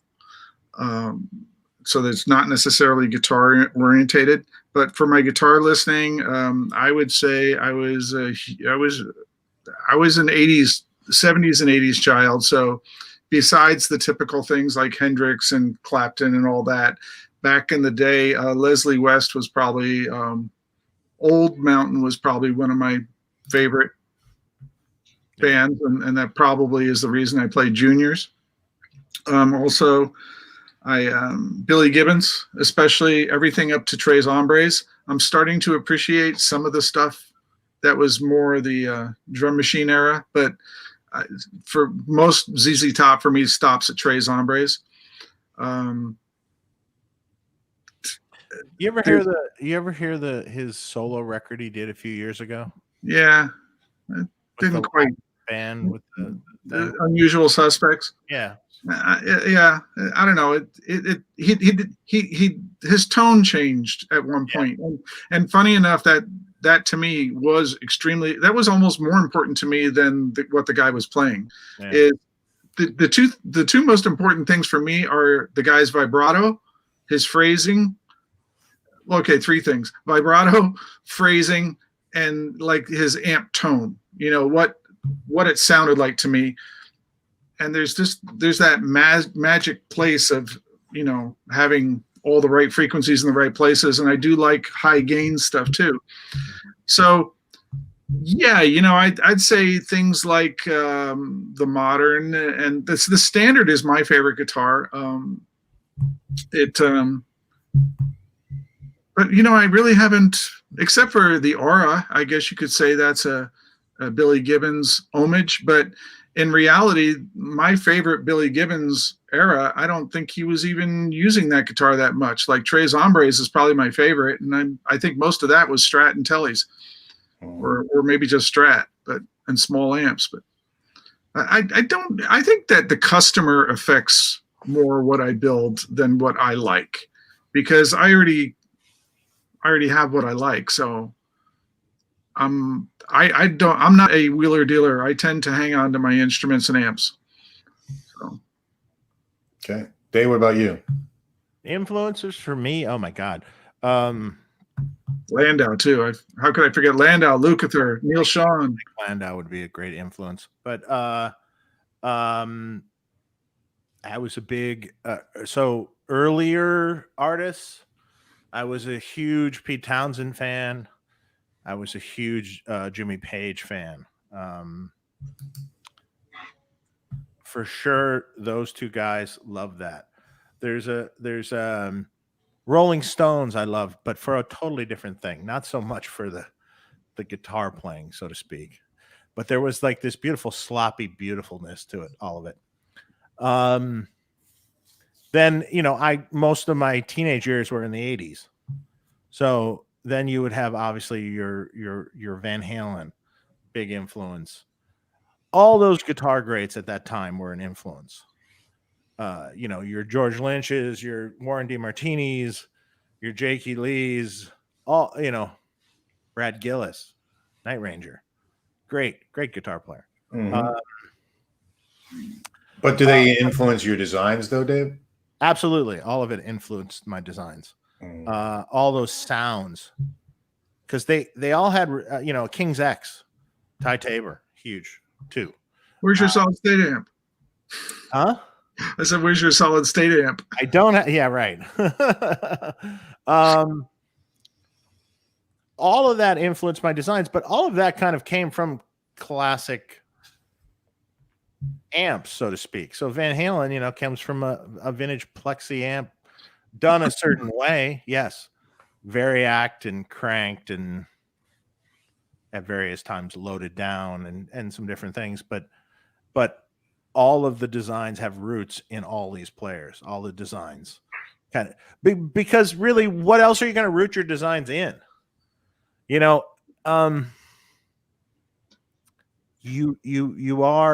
people want to hear those great guitar players' tones in your amplifiers, and you're not reinventing the speaker, so to speak, or the wheel here. You're trying to make it in a package that effectively makes it a more usable package. Like it's like, oh, I want to be able to get that tone of 100-watt plexi cranked, but I want to get it down at bedroom volume. Okay. So you're repackaging these classic sounds that everyone wants to hear. Same thing kind of goes with guitars too. I mean, people have certain ideas on what a Les Paul sounds like, or a Strat, or a Tele, and you're creating a better mousetrap, basically, sort of. So all of that affects everything. Yeah, every musical influence, and still in product design, still it's. I like a lot of different things though, all the way to like Americana style sounds, and like Tom Petty and things like that. I think going to work when I was 18 years old for Andy Brower Studio Rentals at the time, and being thrown into this studio world with all this vintage gear and all this vintage stuff is irreplaceable foundation for everything that I do now, because there's so many people that don't know. They have an idea what a Blackface Fender sounds like, but they haven't really played a 60s Blackface Fender. Or they have an idea what a plexi sounds like, but they haven't really played a real plexi. And what era plexi? Is it a JTM 45, or is it a 50, or is it 100, or is it a super lead spec, or what is it? So, that background of that library of sounds in my head, because I played all that stuff and I knew it intimately, is a huge impact on what I wound up doing. Okay. I think for me too, I still, even though I'm probably never going to play out again, but for 15, 20 years of my life, that's how I made my living. So every day I would show up with a different amp to the gig. One day I'd come with a Vox, the next day I'd come with a 50-watt Marshall, then I'd come with a Gallien Kruger, then I'd come with a Lab series, which funny enough, Pete Thorne and I just rebought. And so every time I'd come to the gig, I'd have a different amp. I used to drive my sound guy crazy. So part of the thing in my brain right now is, it's like, it's like this pedal board. This pedal board's probably not going to leave my house, but I'm always thinking like, I've got to go do that gig. And if I was in a commercial band again, because that's what I did, is I did club music. So if I was in a commercial band again, I had to get all those sounds. I used to have a Bradshaw rig and I did all that shit. So now I'm just like, how could I make it easier and do it smaller so I can, play along with myself, I guess. You got to hurry up. We got to hurry up and finish the board for the gig, right? Yeah, that's right. Exactly. Again, Pete Thorne goes, just call him up and tell him you got this gig you got to go do. And I'm like he's gonna know I'm lying. Oh, that's awesome. So that might work with you, Pete, but not me. Condor Man, thank you for the super chat. John and Dave, what are your thoughts on the PRS MT15 amp? That's the Mark Tremonti signature amp. Never played it. Neither have I. I don't have any thoughts on it because I haven't played it. I don't pay any attention to it. I mean, I don't. Is there an amp designer that works there? Oh, good question. Or is he a ghost builder, or I think they have a guy. I wonder who designed that stuff. Yeah, I don't know. Abracus1, thank you for the super chat. Question for John: do you plan on doing another run of Auras, and will you ever do a Les Paul Jr. double cut that you raved about on a previous Tone Talk? Yeah, we did talk about that one time before. Yeah, John. Well, I don't know about a double cut. Double cuts, even though as much as I love them, they're problematic, and I'm sure I'd see some neck breaks. But and they're also kind of a dead spot nightmare. Anything with such a long neck is I've got an SG2, which is I'm refretting right now, but I know it's got dead spots. But so I've got let's put it this way. I'm not going to say exactly what I'm doing, but I'm trying to do something that is more cost effective for more people and is maybe not quite as fancy and a little bit more of something that I would probably take to the gig back in the day. So the scale length is not going to die, but it's going to morph into something else. I'm not going to do a production run of auras the way they are. So that much I can say, but there's definitely some exciting things that are going to be coming out that I am working on. Oh, cool. Okay, awesome. Todd Smith, does the brown box, thank you for the super chat, by the way, does the brown box work best for vintage amps, or does it work well for both vintage and modern amps? Is it even worth using on a modern amp? Well, I mean, what's your wall voltage is the question. Exactly. I mean, to be honest, there's a lot of people that have wall voltage, in excess of 126 volts. That is harsh sounding to me. It's over voltage on amps is just not very friendly sounding. Tends to be bright and just not great. Yeah, I mean, personally, I kind of like it more around 117, just like a little under 120, just a touch, that seems to be a pretty good sweet spot. And I know that, I know a few people like Steve Stevens and stuff, he would always use a Variac with his amps that he has out, and he would set it around 117, a little less, just a tiny bit less, just because he found that to be kind of the sweet spot.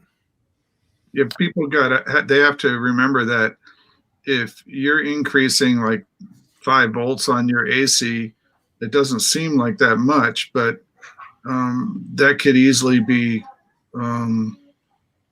25 volts DC increase or more on the amp. And a lot of the amps that Dave and I design or that our customers use are running on the hairy edge anyway. We don't really want to see you getting more higher DC voltages inside the amp.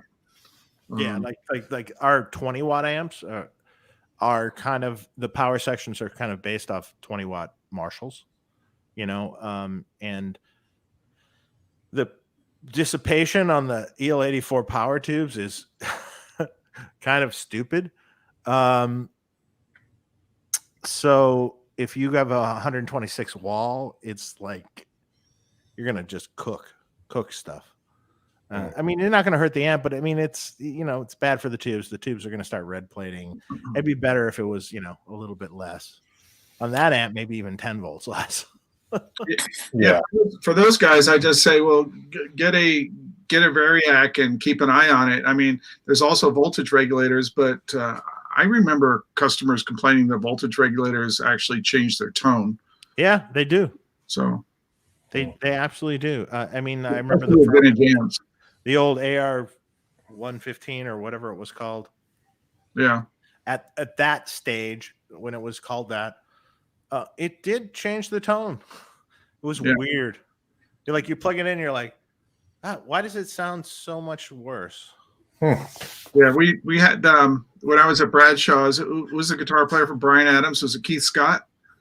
Yeah, great guitar player. Yeah, and especially on his amps were like takeoffs of vintage Vox style designs.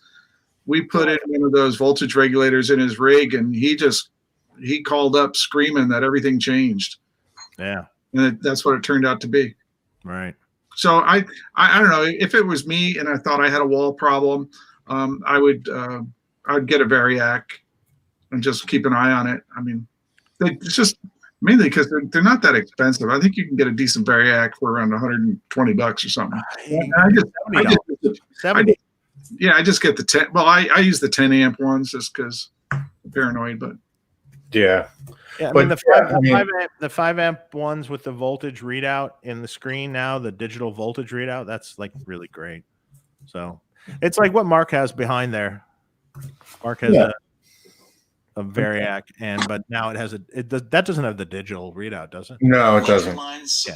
It doesn't. But I run the brown box for the BE 100 because my wall voltage is like 125. Yeah, So please do. so I bring it down to like 115. I'll be right back again. Sorry. No problem. Beer's calling. This is a question for you, John, actually, from Peter Lasis. hi, Peter. Thanks for the super chat, Peter. John, did Mark Knopfler's Pensa Suhr carved top with EMGs have a SPC? Yeah. Okay. Finish it. I'm sorry. He says Peach Guitars did a killer demo of your Suhr MK model, and it had me wondering. And then any other cool Knopfler stories to share? Gosh, probably ones I shouldn't share. Yes, it did have an SBC, also known as a fat control, but he didn't care to have a control for it. So I put it on a push-pull pot set for full bore, full blast. So he would just pull it up sometimes. I don't know if I have any stories about him. Strangely enough, I haven't talked to him since I left New York. He kind of disappeared. He was a friend of Rudy's, and it wasn't the most. It wasn't. Rudy didn't really want me to leave, so I don't know if Mark was disappointed that I left or whatever. But I was just following my passion. Yeah, why? I guess one funny story is I worked for Mark when he did Infidels for Bob Dylan. He played and I think co-produced or did that record, and so that was quite an experience because Mick Taylor was there, Robbie and Sly were the rhythm section, and it was I had been in big studios during that period, but I had never been in anything quite like this. Neil Dorsman was the engineer, and it was just it was a lot of fun because there were situations like where I put the neck on Dylan's guitar, and so I rebuilt his Strat that he was playing for the session, but they didn't even have his volume up. It was pretty down low. But occasionally other people could hear him, so they would tell me I needed to go tune his guitar, but they would say, but I go, okay. And they go, no. You need to wait till he goes to the bathroom or something. And if you pass him in the hallway, don't look at him, look down, don't make eye contact. And it was a similar kind of thing with the bass player, because I was like, oh, his bass is out. Do you want me to go tune it? They said, yeah, but you need to make sure he doesn't see you tune it. Because it's just like his strings must have been like 5 years old. They were like flat wounds, and they just sound like thud. So it was quite a challenge, but that was a great experience. And the other funny thing about that session is they were doing some overdubbing on Money for Nothing, and Knopfler. So Neil Dorsman, the engineer, I was sitting in the control room while they were all in the studio, so I was just there with Neil. And for one thing I said is, oh, this was on another song. I said, how do you know where the song starts and ends? I'm mixing up two different sessions here, actually, but I think they were both in the same studio. But on the Dylan one, they just kept the tape rolling because they didn't know where a song was going to start and stop. But on the Money for Nothing sessions, which is the other session I worked at the studio for Mark, Neil. They were listening to the song Money for Nothing and kind of playing around with it. And Neil's like, this is terrible. He goes, he didn't like the song. And I said, I think this is going to be a hit. And he's like, yeah, nah, I don't know. And I talked to Neil probably 3 years later. I bumped into him in Soho, and I said, "So you must be happy that the record was such a huge hit." And he goes, "Not really. I took the money, not the points." So, so he could have. I think he kind of blew it, because he was not expecting that album to be such a big hit. But other than that, Mark would come in and he would hang with Rudy, and the main guitar I built him was something I was actually building for myself, and that's the reason it had a Floyd on it, because Mark didn't really use the Floyds. He whenever he had them, he had me lock them down. And people ask me things like, "Well, why did you put the humbucker in from the back?" That was because Mark didn't like the color of the mounting rings, because they didn't match the EMG cream. So I said, "Okay, I'll mount the pickup from the back." But I had already started that guitar for myself, and that's the reason I had a Floyd. And then Mark just said, "Well, I don't want the Floyd." And I said, "Okay." Rudy decided to give the guitar to Mark. I guess he rated more than me. But I had a personal guitar that was similar to that, but it was a standard that it didn't have the carved top, but it was all maple. And that was my main guitar. And so I painted Mark's the same color. And then I also did the same guitar for Peter Frampton, because he really liked it. And Ed King too, from Leonard Skinner. But Ed King got a solid Poffero neck. It was his, I think, anniversary of his passing the other day, I think, for Ed King. He's a nice guy. What's that? I said he was a nice guy. That's what I hear. Christopher Butler, thanks for the super chat. John, on your HSH guitars, how do you have your 5-way switch wired? Which coils live split in each position? Center single coil, reverse, mag polarity, humbucking, position 2-4, what treble bleed circuit? Well, that guitar, hum single hum, would not have an SSC in it typically, so I would auto split the pickups. And I always felt that the coil furthest away from the bridge is the one I want on. Every time I've ever tried to use the pickup closer to the bridge, I just thought it was too thin sounding. So I like, and funny enough, when I built myself Strats, even with EMGs, I used to swivel the bridge pickup straight across. So I don't like it too close to the bridge there. So I tend to go for what I call the neck coil of the bridge pickup, the one furthest away from the bridge, with the middle pickup. And then as far as a middle position, I always give people a choice. They could have both humbuckers. They could have the inside two coils. They could have any of that stuff. Then neck, of course, I would pick the pickup closest, the coil closest to the 12th fret would be the most accurate split position. As far as polarity goes, it doesn't matter as long. This is something I was wondering if it would come up when you talk about most common confusing, people are confused by reverse wrap, reverse polarity. It's a common thing. And they have to understand that reverse wrap, reverse polarity means absolutely nothing unless you're comparing it to something else. So as far as the polarity goes, of course, the neck coil of the bridge pickup is going to be the active one. So that has to be reverse wrap, reverse polarity to the middle pickup if you're going to want hum canceling. And that's all you have to worry about. We tend, if he's asking if ours will match something else, my bridge pickups are usually north top. And the way I look at that is the top of the pickup is north and clockwise winding, which means that on a single coil, that means if you were looking at the pickup and you have the wires facing your body, the black wire was usually the start wire, would be on the left side. That would be clockwise.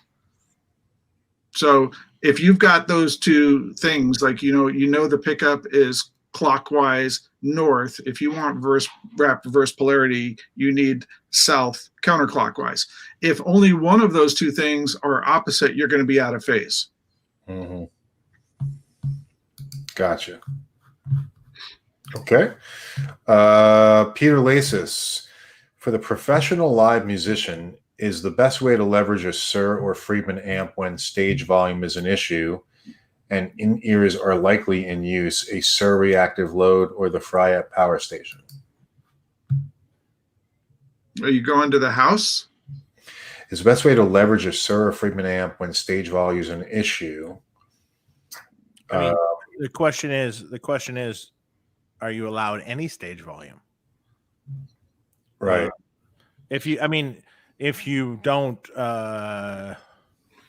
if you're not going to have any stage volume, just get John's load with the IRs in it and just go direct.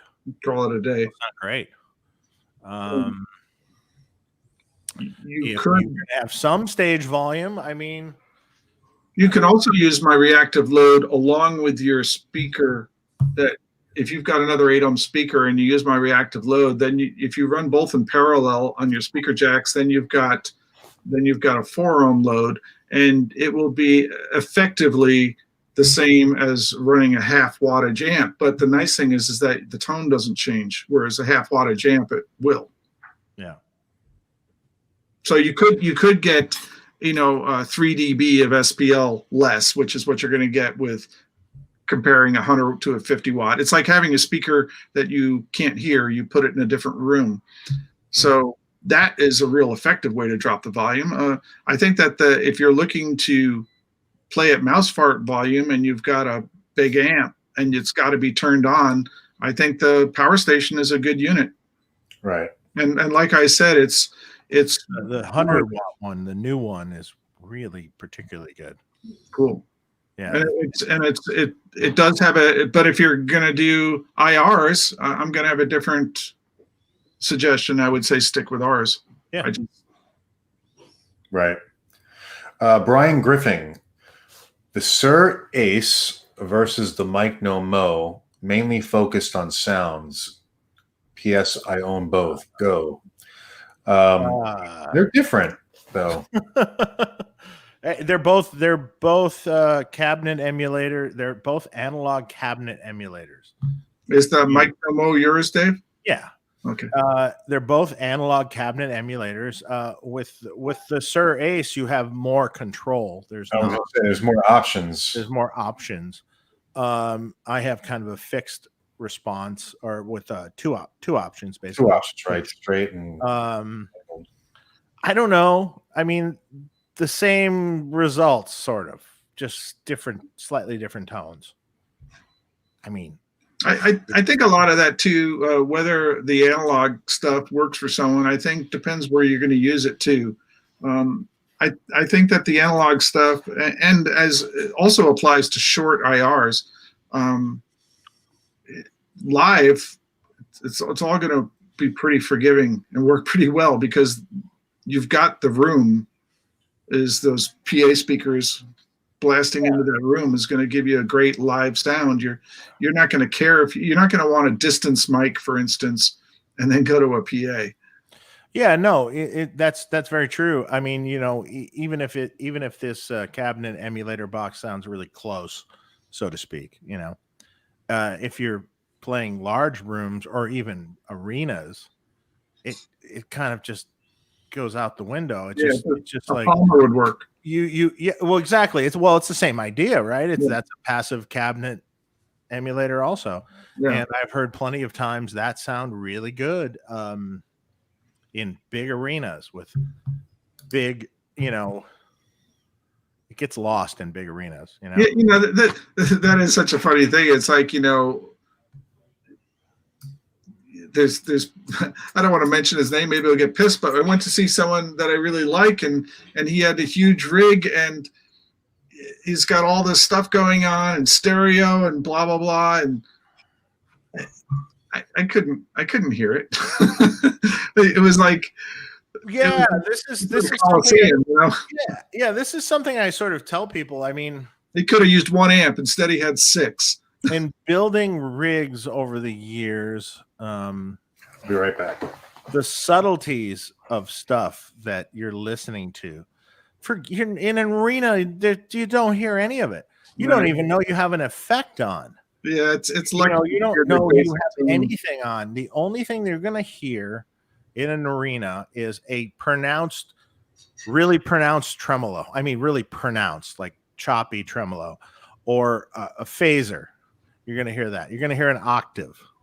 You're going to hear, but the subtleties of the reverb trail, please, that is just for you in your in-ears or whatever, because no one is going to hear the difference on what you're using.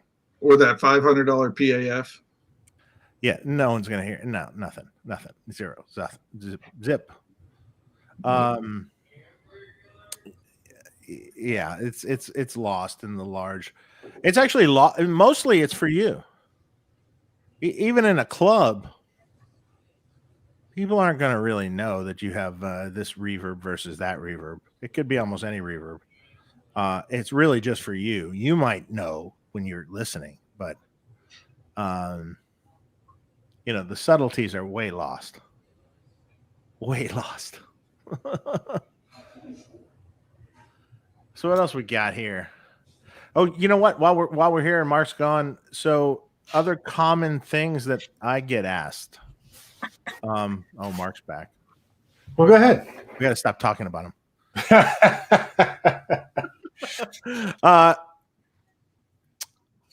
You know, here's a little primer for you guys. If you don't know this, because I get asked this crazy amounts of times.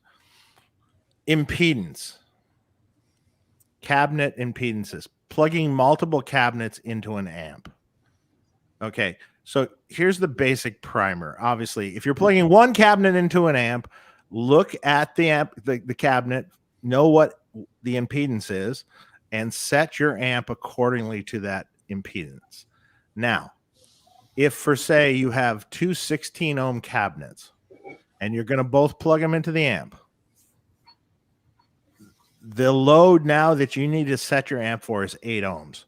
If you have two 8 ohm cabinets and you're going to plug them into your amplifier, the load that you're going to set the amplifier now is 4 ohms. It's if you put two impedances in parallel, and by the way, every amp I know of, the speaker jacks are in parallel. I've never heard of anyone putting a speaker jack in series. So they're always in parallel. Huh? Sometimes it'd be nice to have that option. It might be nice to have that option, but hey, wait, I have a solution for that.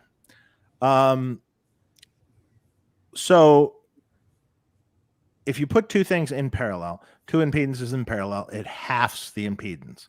So two 16 ohm cabs, 8. Two 8 ohm cabs, 4. Two 4 ohm cabs, you can't do it. It's 2. But so you just can't do it. Well, you could with an SVT, but you're not these players.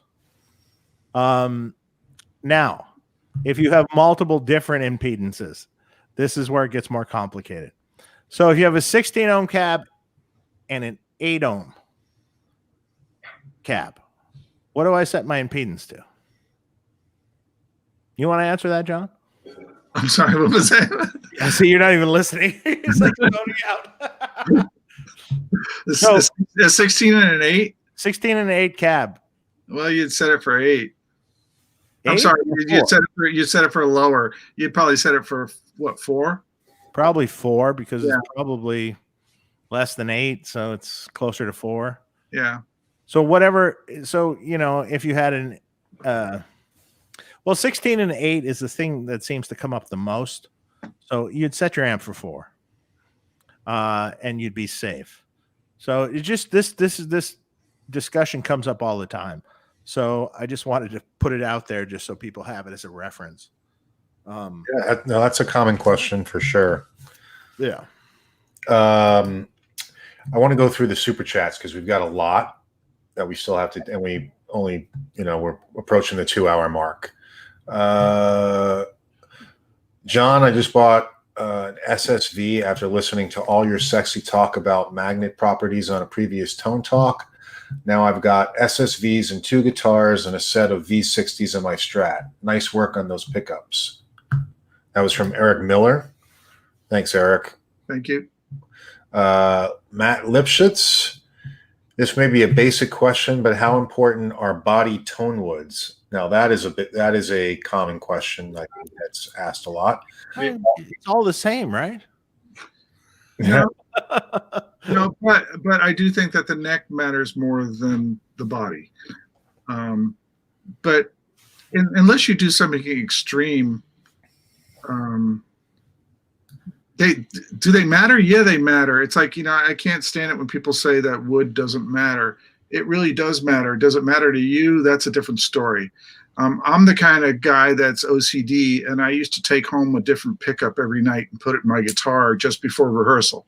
And then in the middle of rehearsal, I'd figure out the pickup was wrong, and I would rip it out and put the other one in while everybody else was drinking beers. I had the soldering iron out. So for me, yeah, it does matter. I mean, but I do think that the neck wood matters more. The truss rod matters a lot. Body woods, I have generalizations. To me, alder has more mids than ash. Ash has a deep bass and more highs, but if you don't have an amplifier or a rig that's going to let you hear that deep bass, then you'll just hear the highs. So it does matter, and you can also sandwich things. Like I like basswood with maple tops. Mark Knopfler's guitar, back to Pete Lasis, was a mahogany body with a really thick maple top, but it was a fairly thin guitar. But really what made it not sound like a Les Paul was the fact that it had a longer scale length. But the woods, I definitely would notice, matter. But again, I think things like truss rods matter more. So there's just kind of, it's like, if you want a sweet, warm guitar, you shouldn't go out and make it out of all hard ash and put on an ebony fingerboard. I mean, I've had plenty of people that said, well, I like the way these woods look, so I don't care. This is what I want. I'm sure the ebony is going to work fine with a solid maple body. And it never fails. This particular guy was a realtor, and he still came back 2 months later and was like, it's too bright. I told you. Right. So, yeah. Like the body woods for me, it's like, hard ash is a very cutting, punchy, bright wood to me.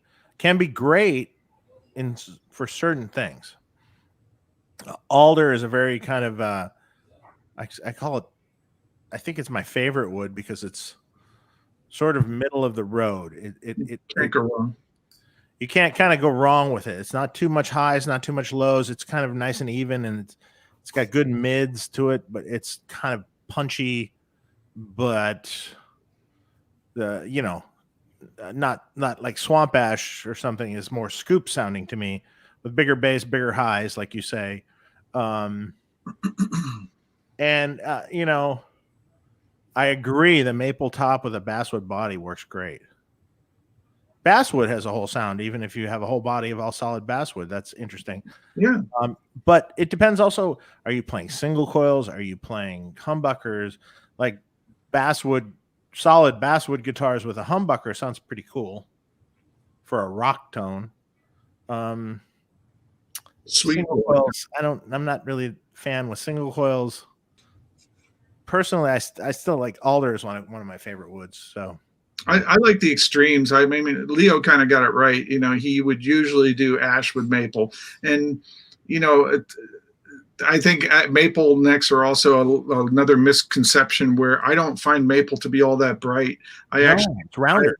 It's got more mids than it. What really matters on the maple is how much finish is on it and what kind of finish it is, because you're listening to the finish more than you are the wood. If you listen to a raw maple neck, it's just glorious. It's my favorite. Yeah, in fact, when I used to build guitars for Steve Stevens back in New York, he would tell me, don't put a finish on it. He didn't want oil on it. He didn't want nothing on it. Just raw maple. Yeah. And to him, that was tone. That's funny. I one of my guitars, I had picked out a guitar, and there was two identical guitars. It was an Esquire, kind of style Friedman guitar, and one had a rosewood neck and one had a maple neck. And like, other than that, alder bodies, first, just similar guitars. But maple is rounder. Actually, it's not. The rosewood was brighter on the high highs.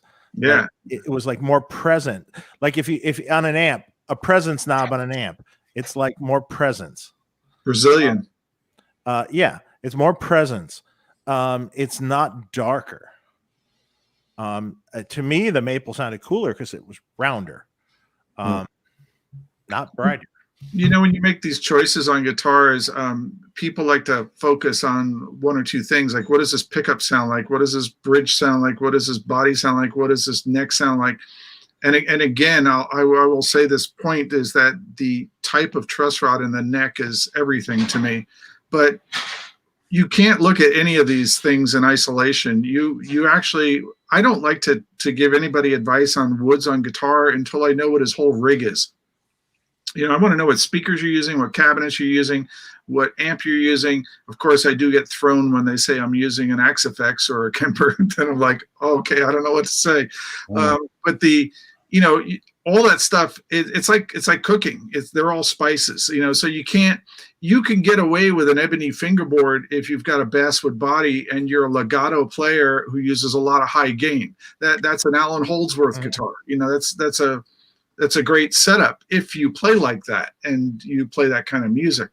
But I'm not. If you want to sound like Stevie Ray Vaughan, even though his guitar was Pa Farrow or his later guitar, I don't know if he ever played that guitar, but you know, they wound up using Pa Farrow for that. And Pa Farrow, I think, can work really nice for overdrive and high gain, but wouldn't be my first choice for single coils.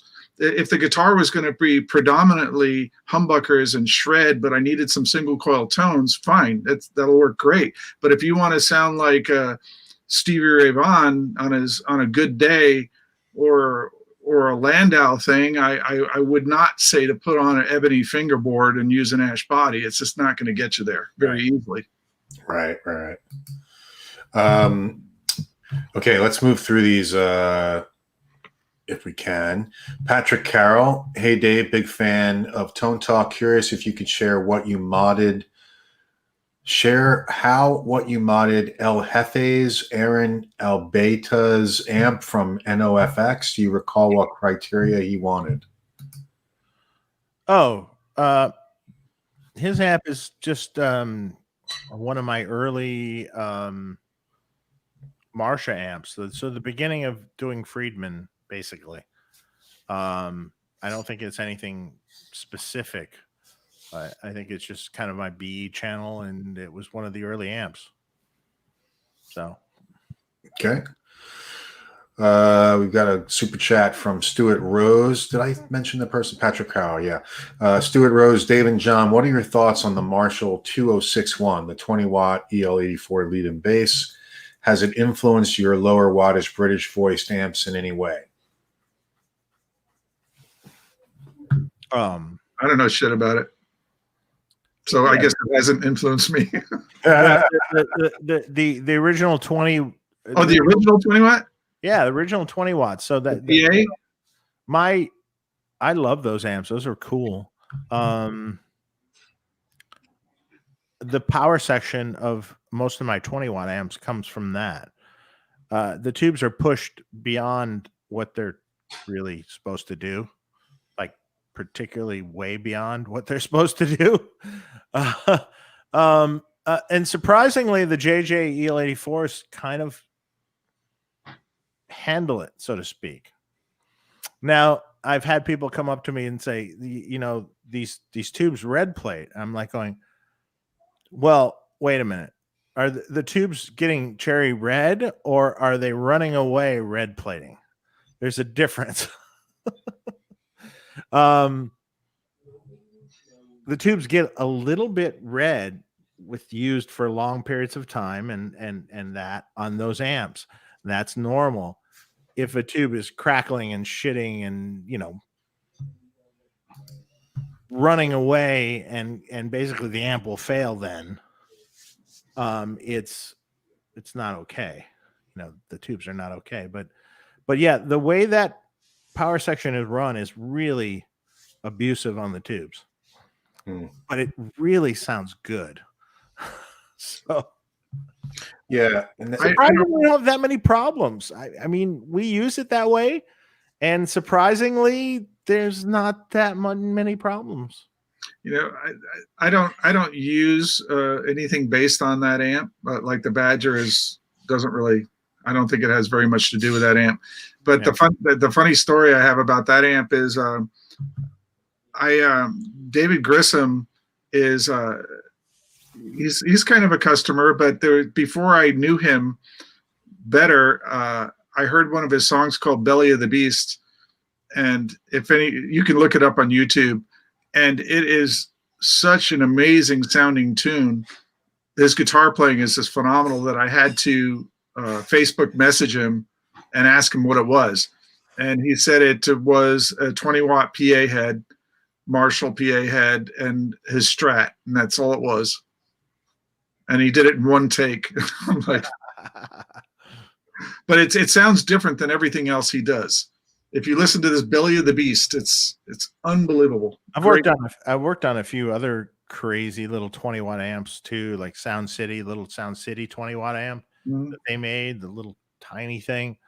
That is very similar to the Marshall 20, and just I plugged it in when it was done. I'm like, wow, that's great. You know, like you're just like, that sounds amazing. Well, isn't Fryette making a 20-watt Sound City? I don't know. I'm not sure. The Sound City? I'm not sure. No. Is it 20? I thought he was making a smaller wattage one, but I'm not sure. Maybe I'm wrong. I don't know. Maybe that's VHT. Yeah, well, it's not that. The new VHT. Alex, we actually already talked about this, but can you guys speak to the general tonal differences between maple or rosewood fretboard on an alder versus ash guitar? I would say in general, quick terms, the maple, provided the finish is thin on the neck, is going to have more mids, and the rosewood is going to have more sizzle or presence. Yeah, I agree. But it's also, the rosewood's also going to probably be a little warmer. I kind of like, to me, it's like the maple is a little more direct sounding, drier sounding on the bass notes, the bass strings, whereas the rosewood might bloom a little bit more. But it's that combination. For me personally, for years, I refused to make rosewood boards with ash bodies just because I thought it was a bit much. But yeah.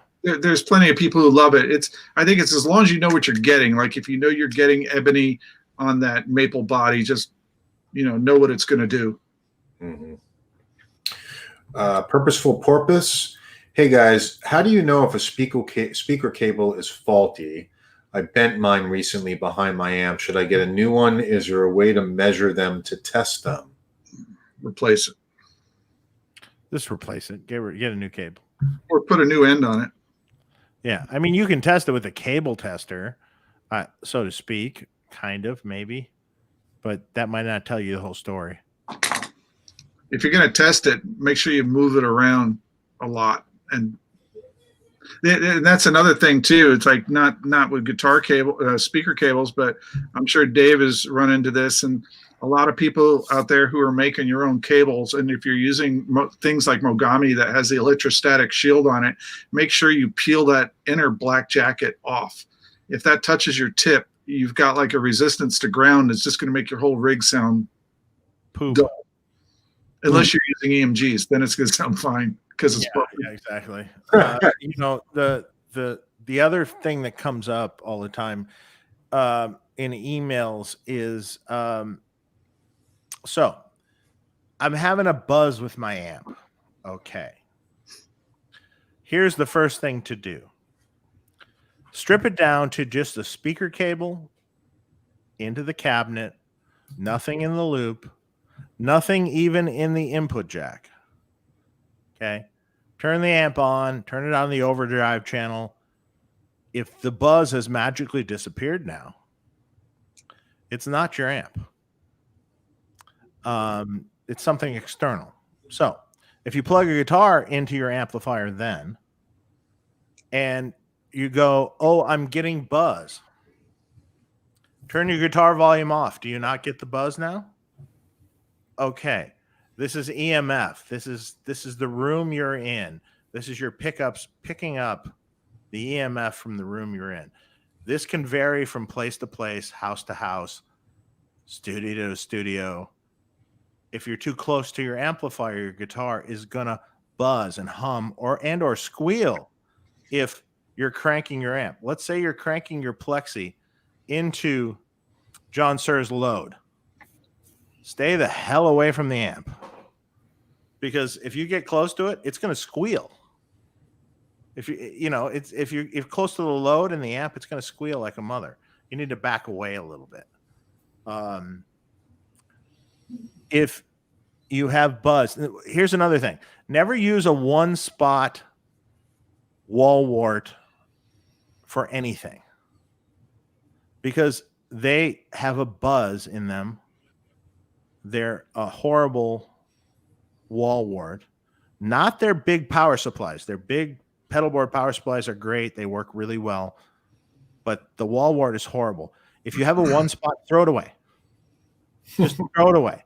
If you need a wall wart that does the same thing, buy a Boss PSA 9-volt DC power supply that's readily available everywhere. That one is a switching power supply that is quiet. It works fine. It will work perfectly. Also, if you keep something on top of your amp. Also, yes. Also, if you have something in the loop of your amplifier and you're setting it on top of the power transformer of the amp, it's gonna hum. Don't set the pedal on top of your amp. And if you do, set it on the input side of the amp at least. Don't set it towards the power switch side of the amp. On some of my amps, the loop is post preamp, but with a wide open power amp return. So it will amplify any other little fault that you have with your pedal board. So in other words, if your pedals are sitting on top of a Voodoo Lab power supply, for instance, like right on top of them, it will pick up, because it's a pedal level loop. There's a lot of return gain. It will pick up the hum from the pedals sitting on top of this power supply. The way around that is get a better, newer power supply that's a switch mode power supply, such as a Friedman or a Chalk's DC7 or a Strymon or a Voodoo Lab, or not Voodoo Lab, Dunlop Isobrick. Or there's a new Voodoo Lab power supply coming out that is a switch mode power supply also, or the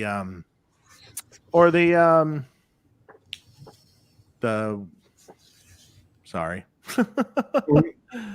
or the tone, the power supply I just said that was horrible. Anyway, never mind. One spot. Thank you. The one spot CS12 or CS7 work really well also. Okay. All right. Water. I don't remember stuff. Another funny thing with people looking for buzz, it's happened to me more than once that speaker cables these days look like guitar cables. Back in the old days, they looked like lamp cord.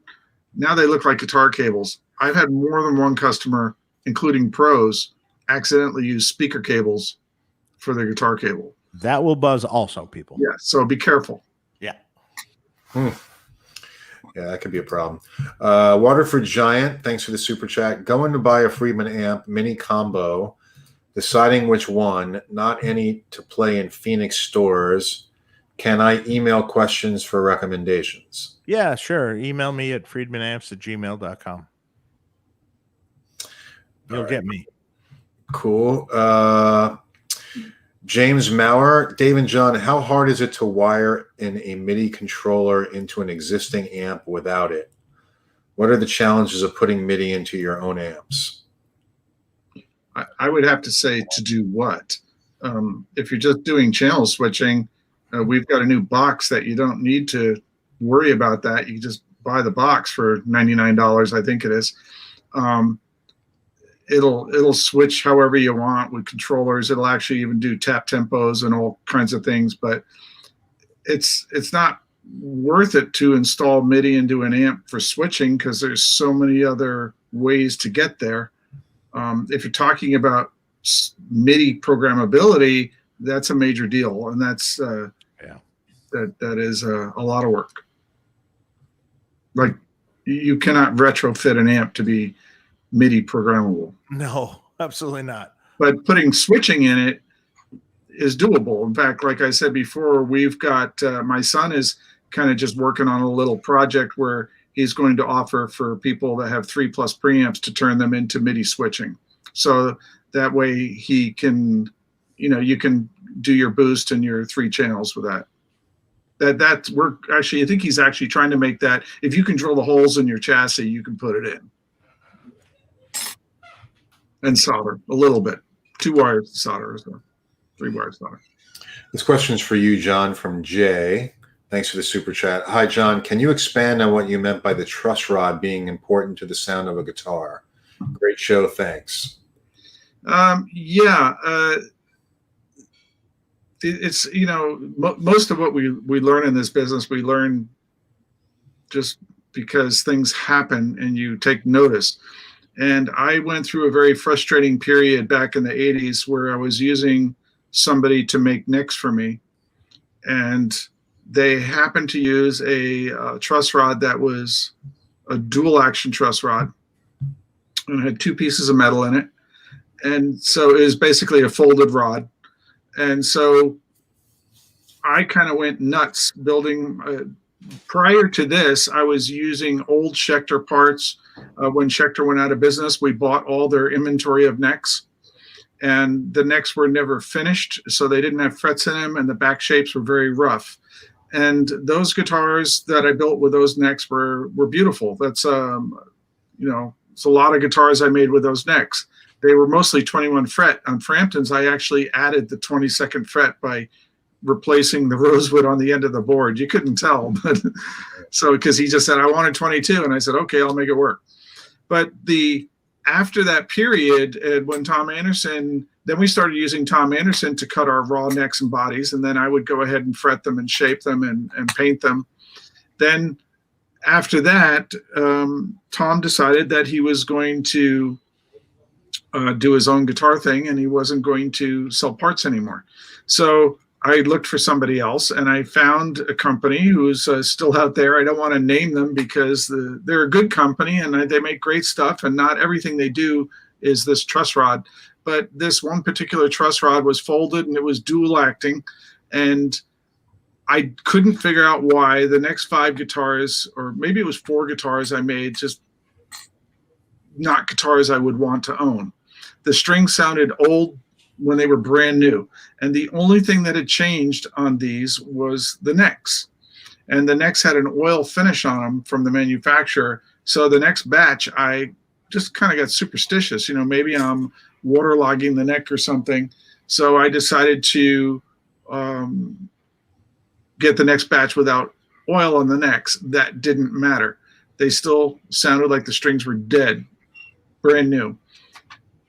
I got frustrated, and so I took one of the necks off and I tapped on it, just held it by the end of the headstock and knocked on it, and it sounded like dud, just very thud.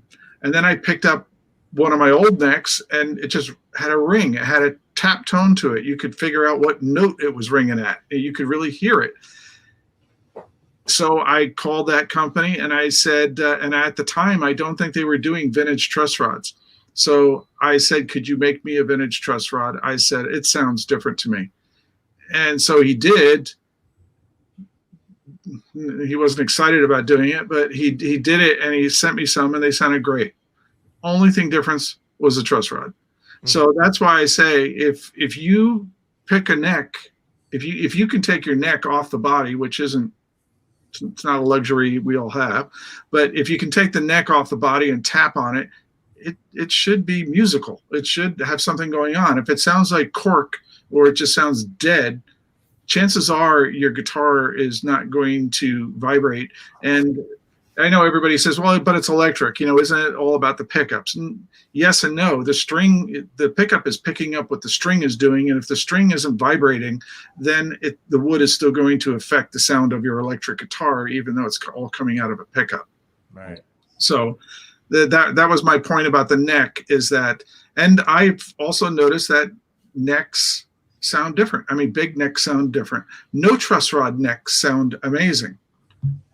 But would you tell on a track? No.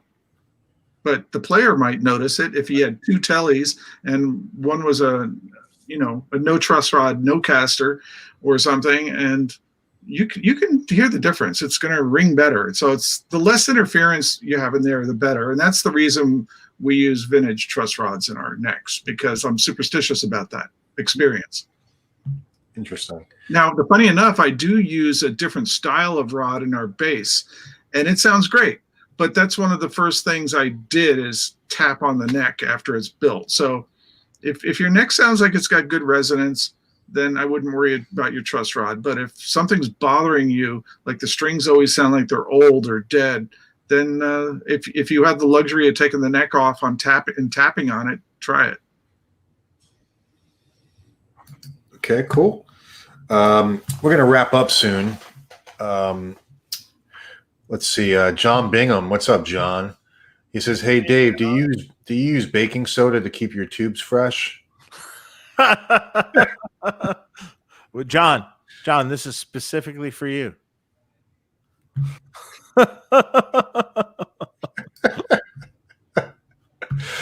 That's too funny.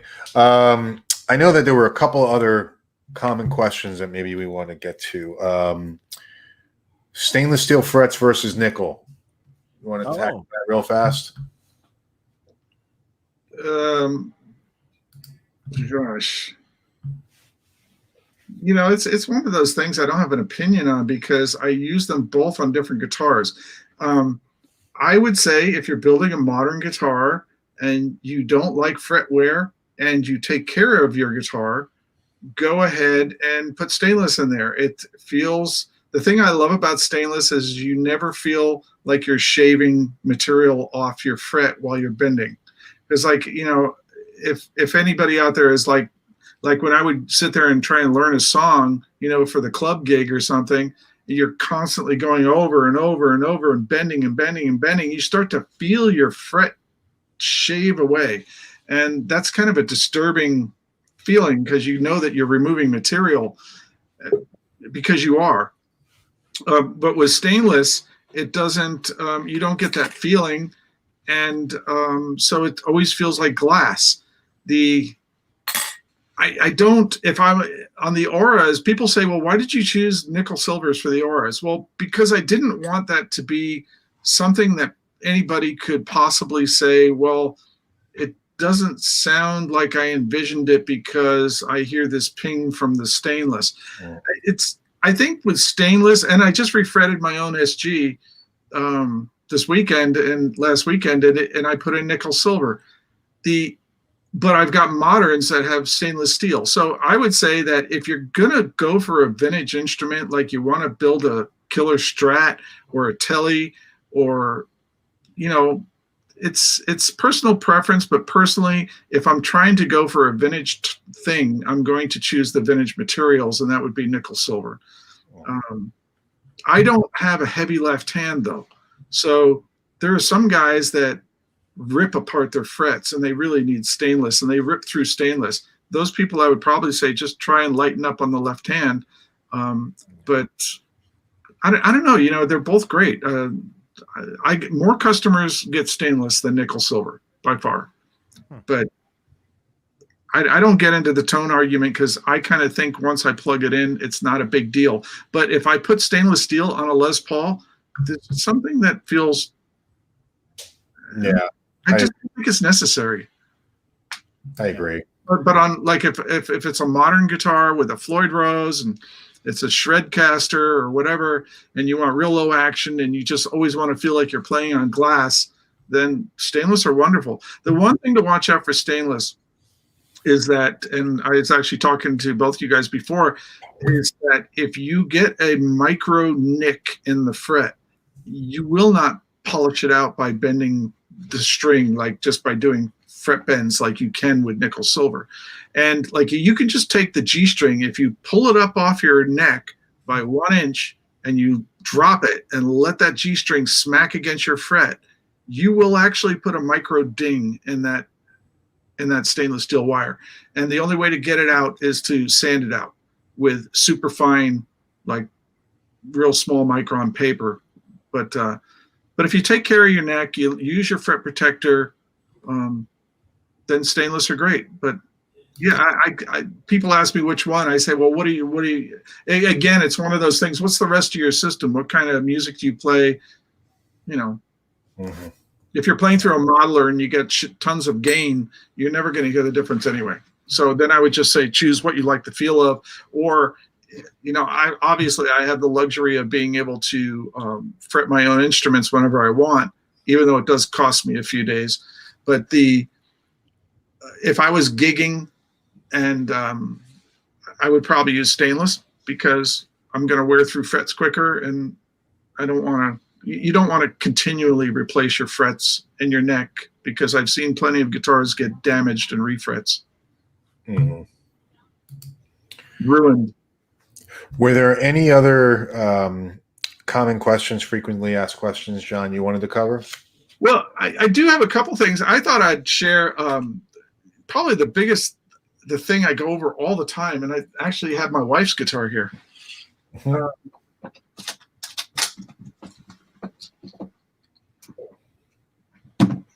This is my wife's guitar. Oh, very nice. Nice. See, it's got no frets. Oh, wow. No. So I just wanted to tell people funny enough, this one's got a brass nut. Huh.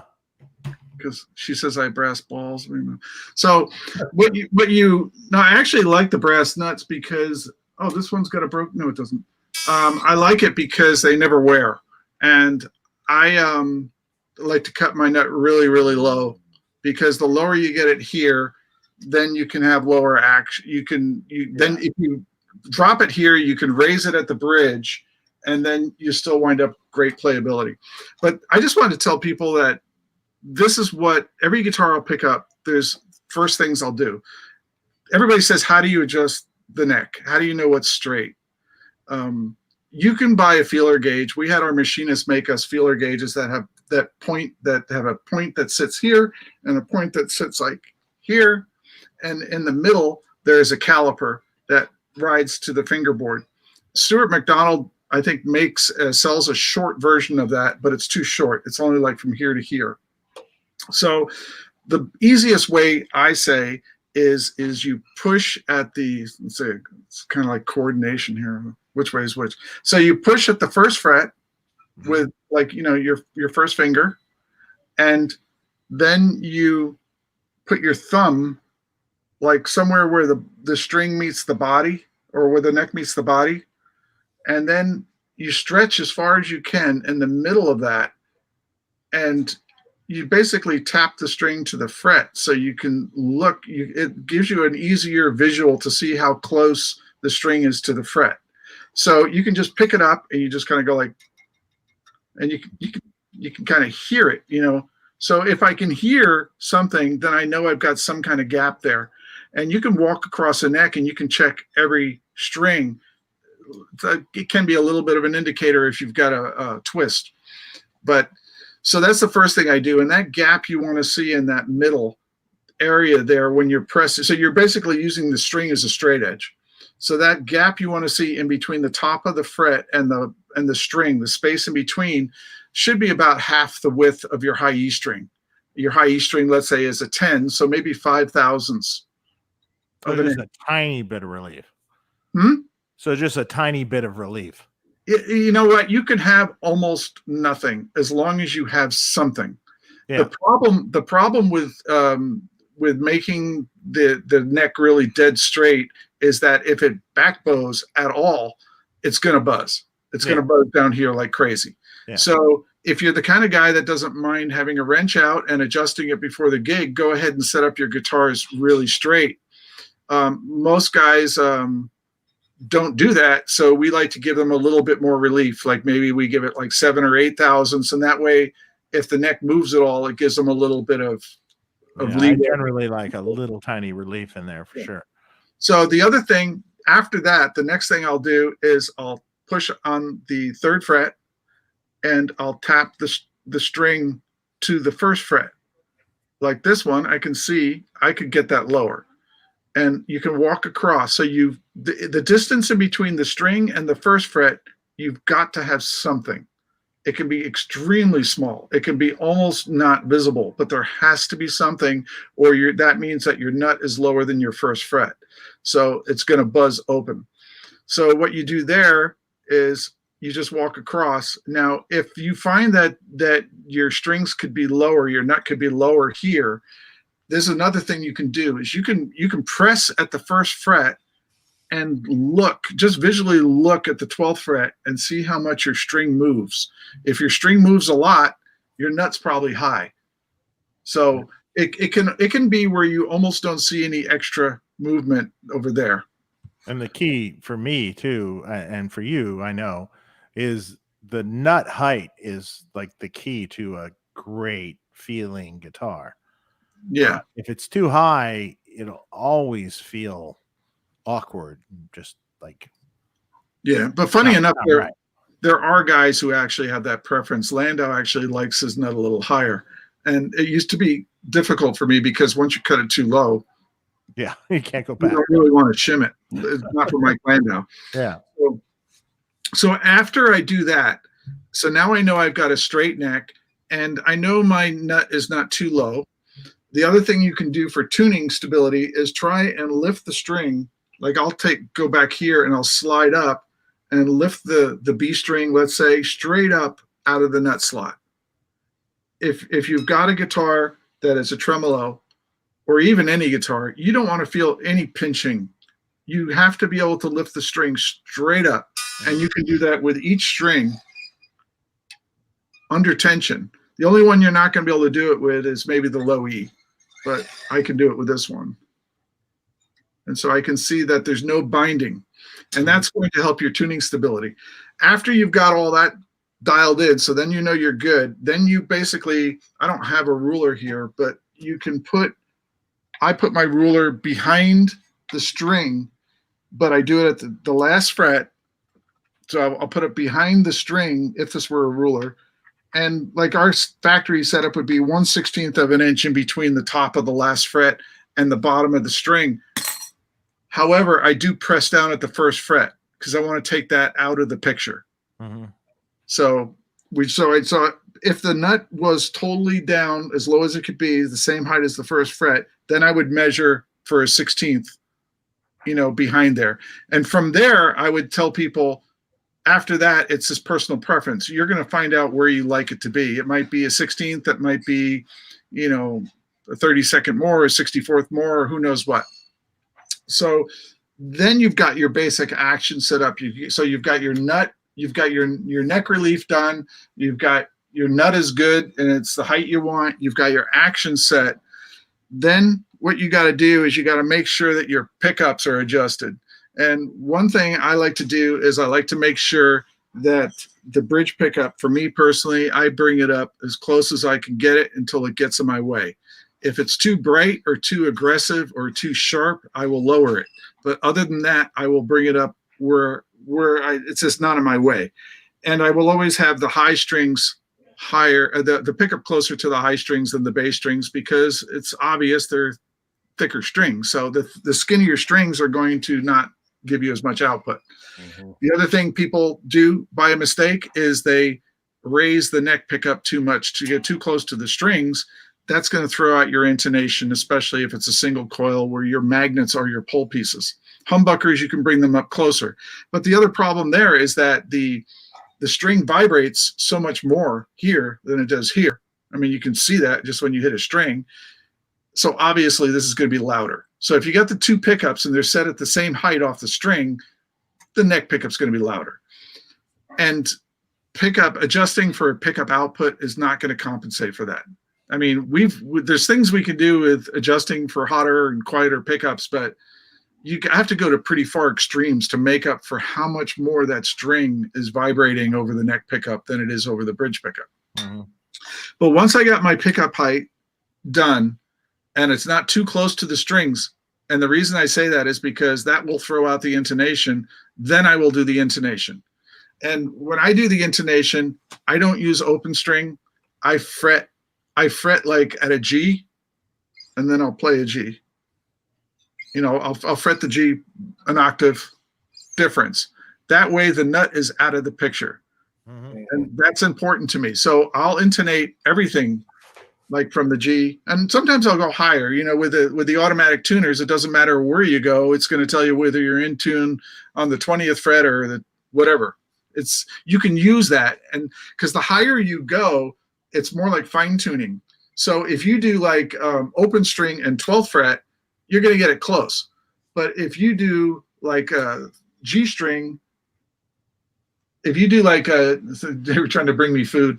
If you do like G string and then you go way up here, you know, find another note that you can intonate to, it's going to, and then you go back to the 12th fret, you're going to find the 12th fret still in.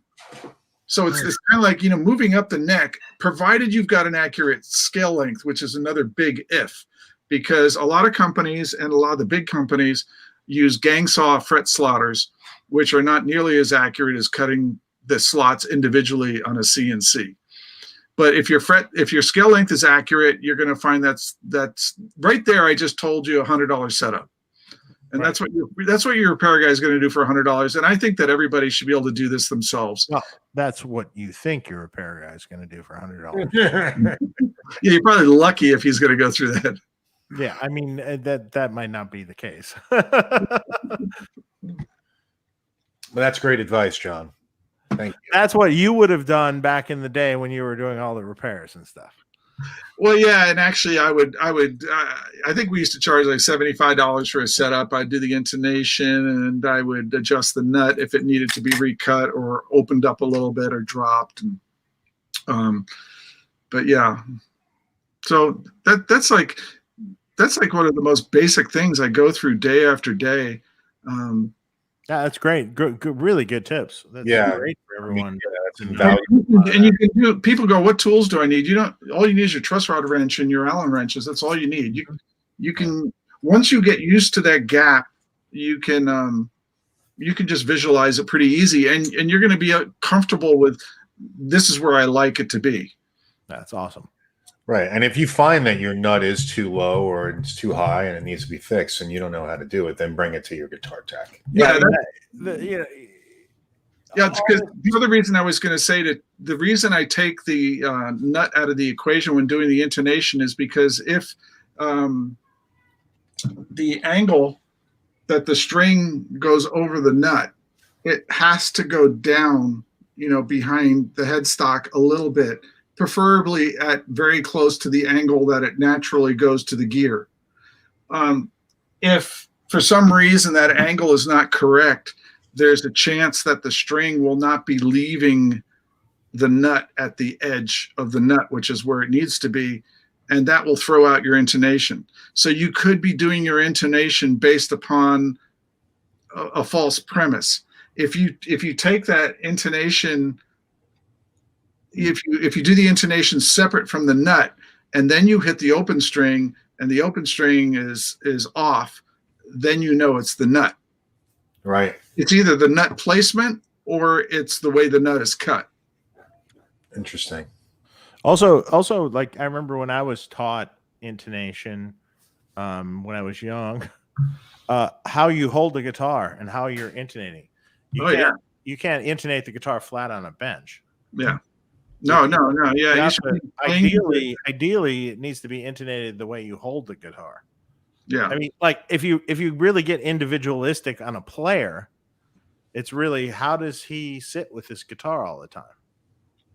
Because sitting upright, sitting laid back a little bit, sitting flat on the bench will all skew the intonation.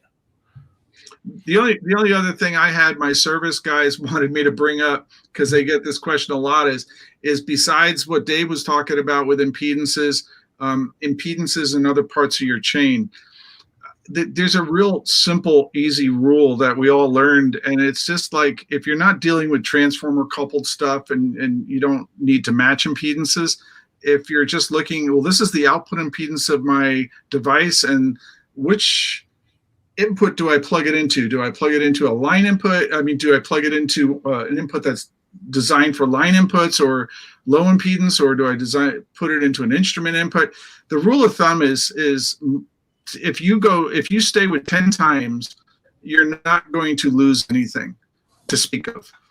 So if your device has a 1K output impedance, make sure it's seeing at least a 10K impedance of whatever it's going into. And we've got two things here, and this topic comes up a lot because we've got two reactive loads. One has balanced line drivers on it and is low impedance, and the other one has a transformer output which is not super low. It's probably more around, it'll depend on where the level is, but it's usually around 3 to 4K. So the old reactive load really wants to see something that is 10 times higher than that. So I would probably say, go into something, 50K or higher would be ideal. So I usually tell people with the old reactive load to use an instrument input. And then the new one is balanced line drivers, and they're both independent. So the IR output and the regular output are have their own independent drivers. That will go just fine. It's a 600 ohm output and it's balanced. I recommend you use TRS cable, tip ring sleeve, and just go into your line input of your, interface like an Apollo or whatever. The other thing is I tell people, don't use a direct box. There's no reason to, and don't plug into a mic input.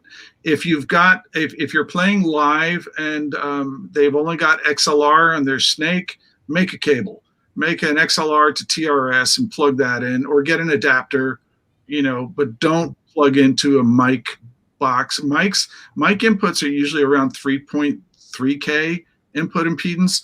And the mic inputs on your DAW are designed to boost your level much higher than you ever need it to be. So don't plug into mic inputs for these interface stuff. And the problem is a lot of devices like I think I've got one in my drawer, like the Apple, what was that? That was a Apogee, the old Apple interface. Well, but a lot of them work that way, is they have combo jacks, and if you plug an XLR into the combo jack, it automatically switches to mic.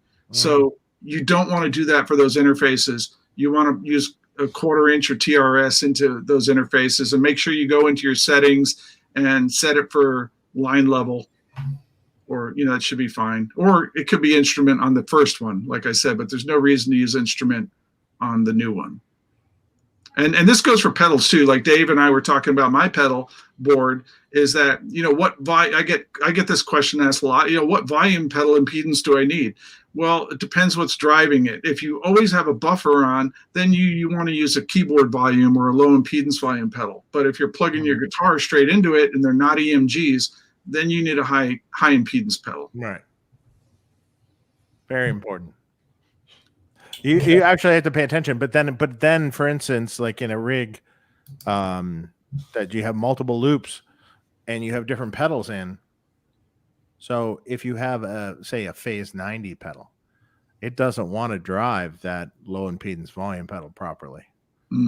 If you have, it depends on what the pedal is. Well, yeah, so ideally there'd be a buffer right before the volume pedal, so you always know exactly what the volume pedal's seeing, Yeah, a lot of the pedals out there have a pot right on their output. So even though the pedal by nature is a buffer, if that buffer is feeding a 50K pot, you're not 600 ohms anymore No. or 100 ohms anymore. You've increased your output impedance. Yeah. And to Dave's point is then you might need to rebuffer your signal because one of those pedals could have screwed it up. There you have it. This is such great information, guys. I mean, seriously. And I still don't feel we've touched on even close to what people have asked us. I know. I don't think we even We've done answered. 3 hours, and we haven't even touched on what people have asked us. Yeah, I'm sure that we could do a whole other part too. So, John, thank you so much for taking the time to come on the show. Really appreciate it. No problem. You're always welcome. Do a follow up. I feel bad. Did anybody pay that needs a question answered? No, we've gotten through all of them. We can do a follow up. Why not? Yeah, let's do a part 2. I mean, it's kind of fun. It's just, it's just stuff we haven't covered or stuff we didn't get to. It's like none of us are doing a whole lot of activities these days. Yeah, so come back on, John, for a part 2. Okay. Yeah, sure. Yeah, sure. Awesome. And we also, just so please go to Sweetwater, guys. The link that we provide. Check out the gear that they have. It helps out the channel. We get a little commission if you buy something there. So it really helps out the channel and us. Let me tell you about the next guest that we've got. August 28th, we got Jordan Ziff from Rat. And then September 11th is Tosin Abasi. September 18th is Misha Mansour. And then October 2nd is Steve Lukather again, part 2. I love him. Yeah, He was my hero. He's fun. he was awesome. Hey, I just wanted to say one guy here asked a question. I could tell him in 2 seconds. He said, is there an SSC2 kit that I could install on an older S4 model? Since that is our model, we will do a retrofit of our SSC into our guitars. We just don't do it for other guitars. Sorry. Awesome. Oh, okay, no problem. No problem. Dave Wiener is October 9th. And then Martin from Victory Amps is October 30th. Cool. I feel like I'm missing somebody there, but yeah. So guys, make sure you click subscribe. Did we nail down Rusty Anderson yet? Oh yeah, Rusty Anderson. That's right. Still waiting on the confirmation with him. Okay, he's coming, people. Yeah, Rusty Anderson from Paul McCartney's band. How about Brian? Brian Ray? Brian would be another guy to have on also. Yeah. Whenever I've got Les Paul questions, it's like I asked Brian, I said, is this a correct cherry burst? And he goes, well, here's mine. Sends me a picture of his I think it's a 59 or 60. Yeah, Brian's got reference. Great guitars. All right. Well, everybody have a great weekend. John, thank you. We'll do a part 2. We'll do a part 2 and think of more common questions that come up. Everybody, great weekend. John, just hang on 1 second while I hang up.